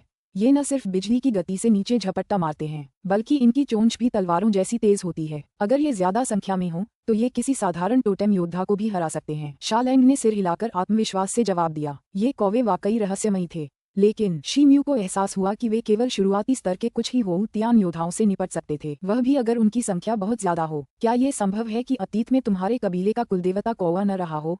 शी म्यू की आंखें चमक उठीं। मुखिया की बात सुनते हुए उसके मन में कई राय बनने लगी थीं। हमारी जनजाति की पुरानी किताबों में दर्ज अभिलेखों के अनुसार हम फ्लाइंग रेवन जनजाति एक सहस्राब्दी पहले गोल्डन रेवन नामक एक बहुत बड़ी जनजाति का हिस्सा हुआ करते थे। कुलदेवता को सील करने की गुप्त तकनीकें केवल कौवे जैसे भयंकर जानवर की आत्मा के लिए ही नहीं, बल्कि लगभग सभी पक्षी जैसे भयंकर जानवरों के लिए भी प्रचलित थीं। शा लैंग ने आंखों में गर्व भरकर कहा। लेकिन युद्धों और पलायन की अराजकता के कारण ये जनजाति धीरे धीरे बिखर गई और बिखर गई। यह अभी भी दिन ब दिन कमजोर होती जा रही है। हमारी फ्लाइंग रेवन जनजाति कई वर्षों से कोई जबरदस्त बलिदान नहीं दे पाई है, इसलिए हम एक मजबूत जानवर की आत्मा को सुरक्षित रखने में असमर्थ रहे हैं, और इस जनजाति के पुनरुत्थान की आशा हर गुजरते दिन के साथ धुंधली होती जा रही है। शा लैंग ने अपनी आंखों में उदासी के भाव के साथ कहा। शा जिंग और शा जियाओ का मूड भी उदास हो गया। शी म्यू भी थोड़ी देर के लिए उदास हो गया। थोड़ी देर बाद तीनों लोगों का मूड ठीक हो गया, और शी म्यू ने आखिरकार सबसे चिंताजनक मुद्दे पर बात करने का फैसला किया। मैंने एक बार एक रक्त लाल अजगर का कुलदेवता देखा था। उस जानवर की आत्मा की मुहर बहुत ही भयानक थी। क्या ये संभव है कि आपके कबीले की गुप्त कुलदेवता तकनीक भी ऐसे ही भयानक जानवर की आत्मा को मुहरबंद कर सके? शी म्यू ने पूछा। ये संभव है अगर बलिदान काफी शक्तिशाली हो। वास्तव में इस जनजाति के उत्कर्ष काल में पौराणिक विशालकाय पक्षी ओरिएंटल ग्रीनफिंच को भी सफलतापूर्वक सील किया जा सकता था। ओह, वैसे क्या योद्धा? शी म्यू ने बताया था कि उस जनजाति की त्वचा का रंग हरा था। अचानक शालैंग को कुछ याद आया और उसने पूछा। हाँ, शिम्यू ने कुछ सोचने के बाद सिर हिलाया। अगर मैं गलत नहीं हूँ तो उस कुलदेवता का मालिकाना हक सिर्फ भयंकर सांप जनजाति के पास है, 8 बड़ी जनजातियों में से एक। शालान का चेहरा थोड़ा बदल गया। फिर उसने सकारात्मक भाव से कहा, मुखिया, अगर मैं इस भयंकर सांप जनजाति के पास जाना चाहूँ तो क्या आप वहां पहुंचने का रास्ता बताएंगे? शिम्यू की आंखें चमक उठीं और वह खुद को पूछे बिना नहीं रह सका। शालैंग शिम्यू की हिम्मत देखकर थोड़ा हैरान हुआ, लेकिन उसने कुछ नहीं पूछा और उसने शिम्यू को भयंकर सांपों के कबीले का पता बता दिया। शिम्यू आखिरकार खुश हो गया और उसका मूड भी अच्छा हो गया, इसलिए वह शा जियाओ से बातें करने लगा जो उसके बगल में बैठा था, और वह तब तक खाता रहा जब तक सारे मेहमान चले नहीं गए। अध्याय 139 रेवेन भगवान का बलिदान समारोह। वाह! एक लंबा हरा तीर सीटी की आवाज के साथ छूटा। वह बहुत तेज गति से चला, हरी बिजली की तरह। वह एक विशाल चट्टान के पीछे से प्रकट हुआ था। उस चट्टान के पास एक लंबा और मुरझाया हुआ पेड़ था। वह पीले रंग का था और घनी झाड़ियों में पूरी तरह छिपा हुआ था। तीर उस मुरझाए हुए पेड़ में धंस गया था। मृत पेड़ आसमान में ऊंचा उड़ गया और जमीन पर गिर पड़ा। वह कुछ देर तक लुढ़कता रहा और झाड़ियों के एक झुरमुट से टकरा गया। इस जोरदार टक्कर से कई पत्तियां नीचे गिर गईं। वह मुरझाया हुआ पेड़ एक विशालकाय अजगर का विशाल सिर निकला। वह एक विशाल बाल्टी जितना बड़ा था। अजगर 15 मीटर से भी ज्यादा लंबा था। उसका पूरा शरीर पीले रंग के शल्कों से ढका हुआ था और ठोस चट्टानों जैसा दिख रहा था। उन शल्कों पर धारीदार पैटर्न था। तीर उसके सिर में गहराई तक घुस गया था। केवल तीर की पूंछ ही उसके सिर से बाहर निकली हुई दिखाई दे रही थी। पीले अजगर का विशाल शरीर कुछ देर तक बेकाबू होकर ऐंठता रहा। उसकी लंबी और मजबूत पूंछ बेतहाशा लड़खड़ाती रही और वह बेतहाशा इधर उधर लहराता रहा, और आसपास के कुछ ऊंचे पेड़ उसकी संघर्षरत पूंछ का शिकार हो गए। दरअसल उन पर इतनी जोर से प्रहार हुआ कि वे उखड़कर एक तरफ बह गए। कई पेड़ सरसराहट की आवाज के साथ जमीन पर गिर पड़े। अजगर का अडिग संघर्ष आखिरकार 15 मिनट बाद थम गया। उसका सफेद पेट ऊपर की ओर मुड़ गया था। उसका शरीर कुछ बार ऐंठ गया और फिर हिलना बंद हो गया। अचानक उस विशाल चट्टान के पीछे से कुछ लोग बाहर निकले। चट्टान अजगर के शरीर से लगभग 20-30 फुट दूर थी। इन लोगों का नेतृत्व शिम्यू कर रहा था। उसके पीछे उड़ते हुए कौवे जनजाति के लोग थे। शा जियाओ और शा जिंग भी उनमें शामिल थे। ज्यादातर आदिवासी अपनी पीठ पर जानवरों के शव ढो रहे थे। शिम्यू के हाथ में 3 फुट लंबा एक धनुष था। वह पीले रंग का था। धनुष के दोनों सिरों पर 2 सांपों के सिर दिखाई दे रहे थे। एक काली धनुष की डोरी सांपों के मुंह से होकर दोनों सिरों को जोड़ती थी। ये धनुष आकाश विभाजक धनुष था। शिम्यू ने बर्बर लोगों से इसकी पहचान छिपाने के लिए जानबूझकर इस धनुष पर राक्षस का खून लगाया था। इसके अलावा उसने इसे पीले रंग से रंगा था और इसे अलग दिखाने के लिए कुछ सजावट भी की थी। धनुष को देखते ही शिम्यू की आंखों में संतुष्टि की चमक आ गई। आकाश विभाजक धनुष उसके अपने बैंगनी इस्पात धनुष से कहीं ज्यादा शक्तिशाली लग रहा था। फैंग ली के अनुसार उसकी सतह पर उकेरा गया जादू एक खास तरह का काला जादू था जो एक खास बर्बर जनजाति का था, और ये जादुई पात्र किसी रहस्यमयी प्राचीन शक्ति से युक्त थे। हालांकि ये इंसानों द्वारा बनाए गए जादुई पात्रों जैसे ही दिखते थे। काले जादू की अद्भुत शक्ति के कारण इस धनुष की मारक क्षमता अद्भुत थी। दरअसल इसकी मारक क्षमता उसके बैंगनी स्टील के धनुष से भी कहीं ज्यादा थी। इसके अलावा यह अनोखा धनुष एक साधारण बाण की शक्ति को भी बढ़ा सकता था, इतना कि यह कवच को भी भेद सकता था। इसलिए शिम्यू को बस अपनी जादुई शक्ति उसमें डालनी थी। फिर वह अपनी इच्छानुसार धनुष का आकार किसी भी सीमा तक बदल सकता था। धनुष की इस अनोखी क्षमता के कारण इसे ले जाना बहुत सुविधाजनक था। जिस अजगर को उसने अभी अभी मारा था उसका आकार काफी विशाल था और उसमें जबरदस्त ताकत थी, इतनी कि वह हो तियान जैसे मध्यम स्तर के योद्धा का भी आसानी से सामना कर सकता था। हालांकि आकाश भेदी धनुष और पवन प्रहारक बाण की समन्वित शक्ति के सामने वह बेहद कमजोर लग रहा था। कई लोग अजगर की लाश के पास दौड़े। शा जिंग ने अजगर के शरीर पर लात मारी, लेकिन विशाल अजगर का शरीर 1 इंच भी नहीं हिला। शा जियाओ अपने चेहरे पर एक डरावने भाव को प्रकट किए बिना नहीं रह सकी। बड़े भाई शी, आप कमाल के हैं। शा जिंग ने शिम्यू की तरफ देखा और ऊंची आवाज में बोला। उसके चेहरे पर प्रशंसा के भाव थे। बिल्कुल सही, इस प्रकार का अजगर अपने आसपास के वातावरण के अनुसार अपने शल्कों का रंग बदल सकता है। ये छलावरण में काफी कुशल होते हैं। इसके अलावा इनकी गतिविधियां सूक्ष्म और ध्वनिरहित होती हैं, इसलिए इनकी उपस्थिति का बमुश्किल ही पता चलता है। इसलिए इन्हें बेहद धूर्त जानवर माना जाता है। इसके अलावा इनके शल्क लोहे जैसे ठोस होते हैं। भारी से भारी हथियार भी इन्हें काट नहीं पाता। लेकिन बड़े भाई शी ने उस विशालकाय अजगर को एक ही तीर से एक ही झटके में मार गिराया। तुम हमारे सगे संबंधियों के सच्चे बलूत हो, एक और जंगली ने जोर से कहा। उसके घुंघराले सुनहरे बाल थे। उसकी आंखें भी प्रशंसा से भरी हुई थीं। भाई वुहान, आप मेरी चापलूसी कर रहे हैं। मैं इस अजगर को सिर्फ अपने शक्तिशाली हथियार की वजह से ही मार पाया। शिम्यू मुस्कुराया और बोला। बलूत एक सम्मानित उपाधि थी जो बर्बर संस्कृति में केवल बहादुर योद्धाओं को ही दी जाती थी। बर्बर लोग सच्चे मन से युद्ध कौशल की पूजा करते थे और वे यह उपाधि केवल उन्हीं योद्धाओं को देते थे जिनकी वे सच्चे दिल से प्रशंसा करते थे। पीले अजगर के छलावरण कौशल से निपटना आम लोगों के लिए वाकई मुश्किल था। लेकिन शी म्यू का पलड़ा भारी था और वह अपनी असाधारण दृष्टि और विशेष धनुष तथा पवन प्रहार बाण के उत्तम समन्वय के कारण यह उपलब्धि हासिल कर सका। शी म्यू कुछ कदम आगे बढ़ा और नीचे झुका। फिर उसने सावधानी से अजगर के सिर से तीर निकाला। तीर के सिरे से खून पोंछा और उसे वापस तीर की थैली में रख दिया। उसने उस हरे चमड़ी वाले बर्बर से 13 पवन पीछा करने वाले तीर छीन लिए थे। इन तीरों में खतरनाक शक्ति थी। हालांकि शी म्यू ने इन तीरों में एक अजीब बात देखी थी। इन तीरों पर अंकित काले जादू की शक्ति हर बार तीर चलाने पर कम होती जा रही थी। शी म्यू के अनुमान के अनुसार प्रत्येक पवन पीछा तीर का 5 बार उपयोग किया जा सकता था। उसके बाद उसकी जादुई शक्ति पूरी तरह से गायब हो जाती। आसपास के लोग धनुष बाण को ईर्ष्या भरी नजरों से देख रहे थे। फ्लाइंग रेवन जनजाति एक बेहद गरीब जनजाति थी, इसलिए उनके पास धातु के हथियार बहुत कम थे। दरअसल ज्यादातर आदिवासी अब भी हड्डियों से बने हथियारों का इस्तेमाल करते थे। बड़े भाई शी, आपके धनुष और बाण काले जादू के हथियार हैं, है ना? शा जियाओ की खूबसूरत आंखें चमक उठीं जब उसने पूछा। हाँ, हैं। शी म्यू ने सिर हिलाया। इसी बीच उसके हाथ में धनुष चमक उठा और सिकुड़ने लगा। वह सिकुड़कर हथेली के आकार का हो गया। फिर शी म्यू ने उसे अपनी कमीज में डाल लिया। अच्छा, अंधेरा हो रहा है। हम पहले ही काफी जानवरों का शिकार कर चुके हैं। चलो गांव वापस चलते हैं। शा जियाओ को लगा कि शी म्यू इस बारे में बात करने से हिचकिचा रहा है, इसलिए उसने बातचीत का विषय बदल दिया। बाकी लोगों ने भी उनकी बात मान ली। उन्होंने अजगर के शरीर को बांधा और उसे साथ मिलकर ऊपर उठाया। फिर वे पूरे जोश में अपने गांव की ओर चल पड़े। वे बहुत आनंदित मूड में लग रहे थे। वे पूरे रास्ते बातें करते रहे और हंसते रहे। पीले धारीदार अजगर का शरीर उनके लिए किसी खजाने की तरह था। वे उसकी खाल से मुलायम और उत्तम कवच बना सकते थे। इसके अलावा अजगर की मांसपेशियों और हड्डियों से उच्च गुणवत्ता वाले तीर कमान बनाए जा सकते थे। यहाँ तक कि उसके अवशेषों का इस्तेमाल दूसरी जनजातियों से कुछ कीमती सामान के बदले में भी किया जा सकता था। इसके अलावा विशाल अजगर का मांस पूरे कबीले को 2 दिन तक खिलाने के लिए पर्याप्त होगा।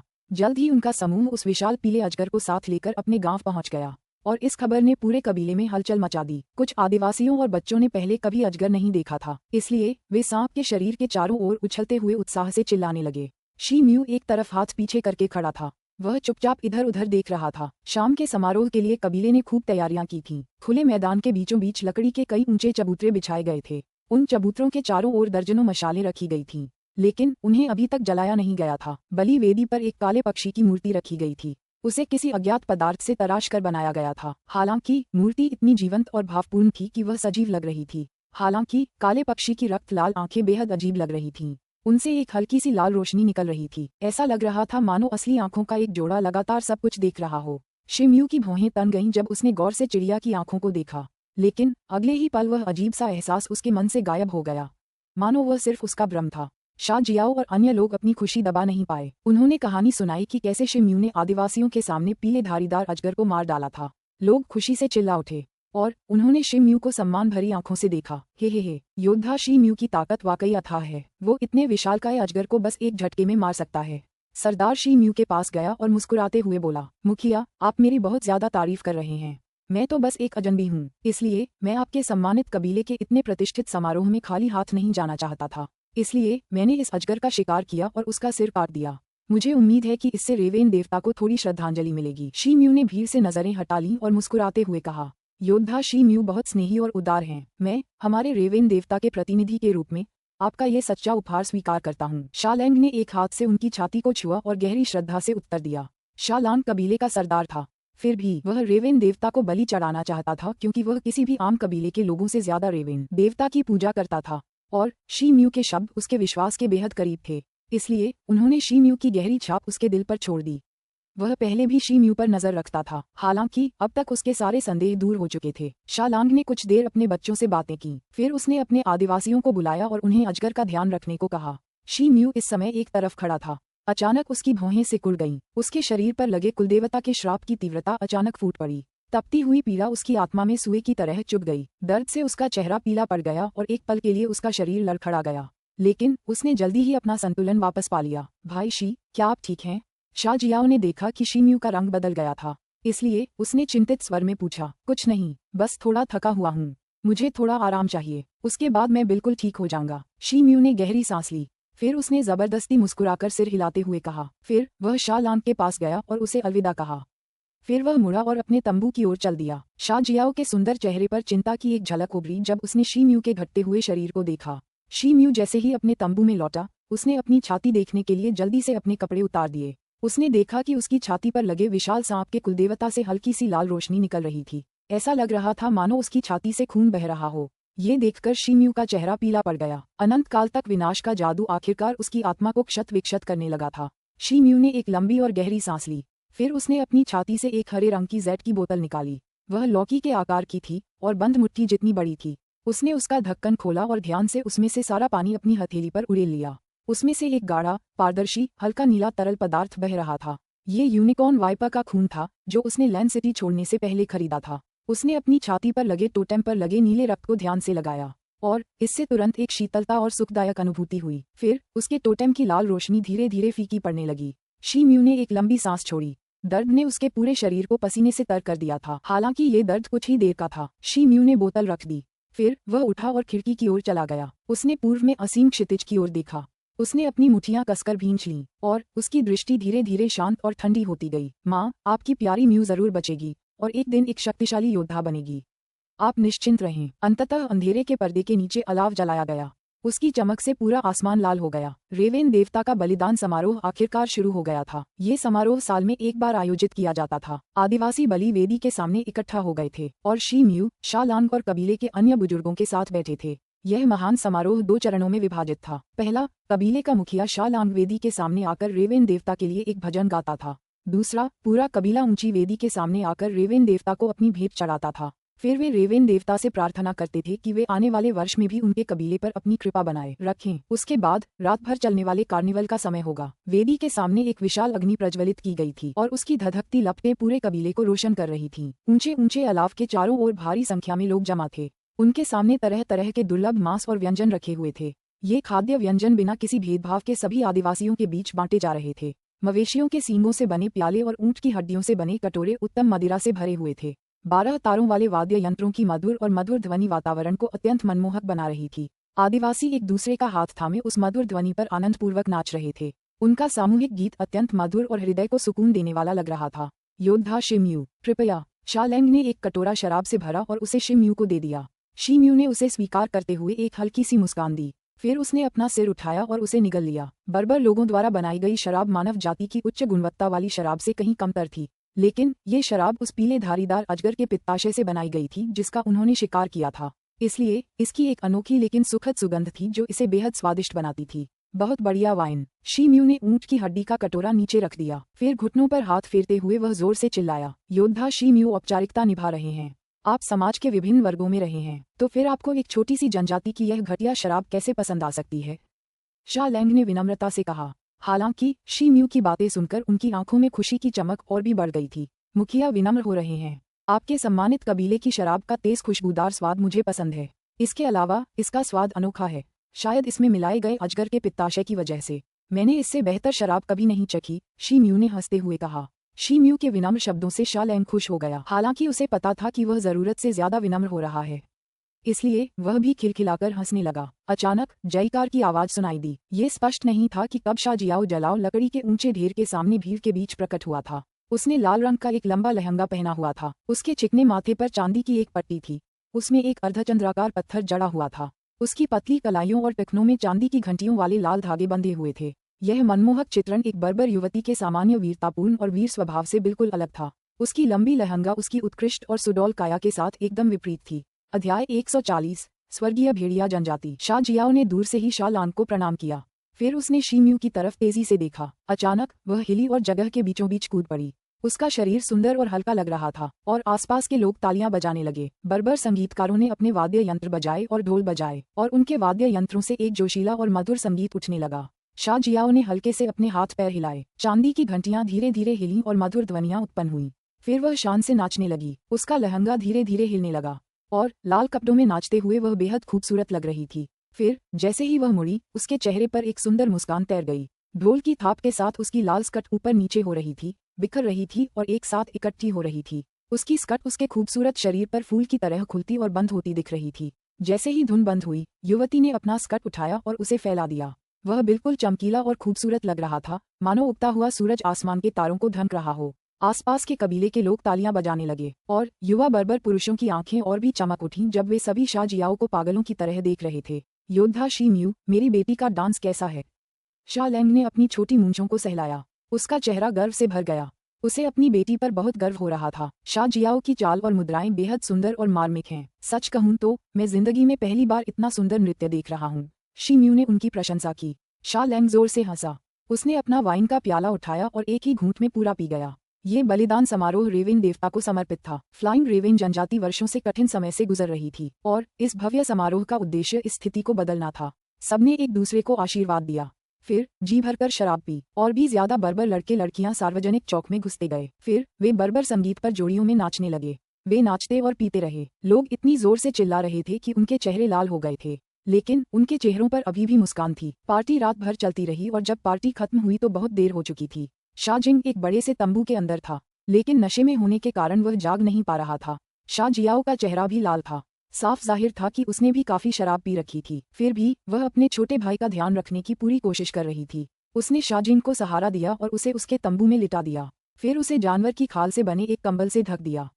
फिर उसने दूसरे तंबू की रोशनी की ओर देखा। शा लैंग और शी म्यू उस तंबू में किसी बात पर बातें कर रहे थे और ऐसा लग रहा था कि वे एक दूसरे से बड़े सौहार्दपूर्ण ढंग से बात कर रहे थे। शा जियाओ कुछ देर तक रोशनियों को देखती रही। वह कुछ सोचती हुई सी लग रही थी। अचानक उसका चेहरा लाल हो गया।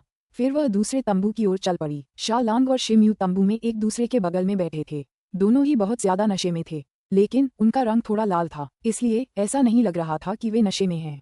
मुखिया, आपके और आपके कबीले के लोगों का शानदार आतिथ्य के लिए बहुत बहुत धन्यवाद, और मुझे फ्लाइंग रेवेन कबीले के उत्साह का अनुभव कराने के लिए भी। लेकिन मुझे अभी कुछ और काम निपटाने हैं, इसलिए मुझे कल जाने की इजाजत दीजिए। मैं आपको अलविदा कहने आया हूँ। कुछ देर बातचीत के बाद शी म्यू ने स्पष्ट शब्दों में कहा। योद्धा शी म्यू, मैं समझ सकता हूँ कि आप कोई साधारण हैसियत के व्यक्ति नहीं हैं, इसलिए आप बहुत व्यस्त होंगे, वरना मैं आपसे थोड़ी देर और रुकने का आग्रह करता। ओह, वैसे क्या आपको भयंकर सांप जनजाति में नहीं जाना चाहिए? शा लैंग ने कोई प्रतिक्रिया नहीं दी, हालांकि उसने आह भरी और पूछा। शी म्यू ने सिर हिलाया। भयंकर सांप जनजाति हमारी जनजाति से लगभग 500 किलोमीटर दूर है। इसके अलावा आपको गोबी रेगिस्तान की काली मिट्टी के 15 किलोमीटर पार करने होंगे। गोबी एक बहुत विस्तृत क्षेत्र है। अगर कोई व्यक्ति बहुत लंबा भी हो तो उसे पार करने में कम से कम 3 दिन लगेंगे। इसके अलावा आपको कई जहरीले रेत के बिच्छू मिलेंगे और उनसे प्रभावी ढंग से बचाव करना असंभव है। शा लैंग ने कहा, हालांकि वे रेत के बिच्छू रोबक जानवरों की खुशबू से डरते हैं, इसलिए बिच्छू उनकी गंध से दूर रहते हैं। उन रोबक के शरीर से एक खास तरह की गंध आती है जो उन बिच्छुओं को उनसे दूर रखती है। नर रोबक अपने शरीर के अंदर एक सुगंधित मोती रखता है और उसकी एक अनोखी खुशबू होती है। मैं कल जियाओ से कहूंगा कि वह तुम्हें शिकार पर ले जाए। शा लैंग ने कुछ देर सोचा और कहा, बहुत बहुत शुक्रिया चीफ। शी म्यू के दिल में गर्मजोशी का एहसास हुआ, इसलिए उसने शा लैंग को धन्यवाद दिया। अचानक तंबू के बाहर से एक जोरदार आवाज सुनाई दी, जियाओ, क्या तुम हो? अंदर आओ। शा लैंग ने दरवाजे की तरफ देखने के लिए अपना सिर घुमाया और उसकी भौहें सिकुड़ गईं। फिर वह बोला। शा जियाओ का चेहरा पीला पड़ गया था जब उसने पर्दा खोला। फिर वह हाथ में ट्रे लिए अंदर आए। ट्रे पर गर्म चाय का एक बर्तन और 2 कप रखे थे, लेकिन ट्रे पर कुछ छलकते हुए तरल के दाग थे। शा जियाओ के हाथ भी लाल हो गए थे। पिताजी, भाई शी, ये खास चेस्टनट बबल टी है। ये शराब का असर उतारने में बहुत कारगर है। शा जियाओ ने ट्रे मेज पर रख दी। फिर उसने शी म्यू की तरफ एक नजर डाली, लेकिन जल्दी से नजरें हटा लीं। शा लैंग ने अपनी भौहें सिकोड़ी, लेकिन कुछ नहीं कहा। शी म्यू ने आश्चर्य से कहा। हालांकि उसने चाय नहीं पी। वह कुछ और बातें करता रहा। फिर वह उठा और अलविदा कहा। अगले दिन शी म्यू अभी बिस्तर से उठे ही थे कि उन्होंने अपने दरवाजे पर दस्तक सुनी। उसने दरवाजा खोला और देखा कि कई लोग बाहर खड़े थे। शा जियाओ, शा जिंग और 10 अन्य युवा बर्बर पुरुष वहां खड़े थे। भाई शी, पिताजी ने हमें आपके मामले के बारे में बताया है। बंजर भूमि में बड़े पैमाने पर जलवायु परिवर्तन के कारण इन दिनों सुगंधित रोबक की संख्या कम हो गई है, इसलिए एक नर सुगंधित रोबक को पकड़ना आसान नहीं है। इसलिए हम सब आकर आपको एक ढूंढने में मदद करेंगे। शा जियाओ का स्वर सहज नहीं लग रहा था। भाई शी को विदा करने का समय हो गया है, शा जिंग ने मूर्खतापूर्ण हंसते हुए कहा। शी म्यू अपने सामने खड़े सीधे सादे और ईमानदार बर्बर लोगों के चेहरों को एकटक देखता रहा। फिर उसे पिछले 2 दिनों में मिले शानदार आतिथ्य का स्मरण होने लगा और उसके मन में एक जटिल और वर्णन असंभव भावना उभर आई। ठीक है, सभी को बहुत बहुत धन्यवाद, उन्होंने मुस्कुराते हुए प्रस्ताव स्वीकार करते हुए कहा। कुछ लोगों ने थोड़ी तैयारी की और फिर दूर किसी जगह के लिए निकल पड़े। शा लैंग और सुनहरे घुंघराले बालों वाला लंबा आदमी ऊंचे मंच पर अगल बगल खड़े थे। वे युवाओं के उस समूह को देख रहे थे जो क्षितिज में गायब हो रहा था। मुझे लगता है कि जियाओ को इस शी म्यू के बारे में अच्छी राय है। तुमने उसे कबीले में ही रहने के लिए क्यों नहीं कहा? बड़े गोरे व्यक्ति ने नजरें हटाते हुए पूछा। शा लैंग ने मुस्कुराकर सिर हिलाया। फिर उसने कहा, ऐसा नहीं है कि मैं नहीं चाहता, लेकिन यह नामुमकिन है। ये शी म्यू कोई साधारण इंसान नहीं है। इसके शरीर में अद्भुत क्षमताएं हैं।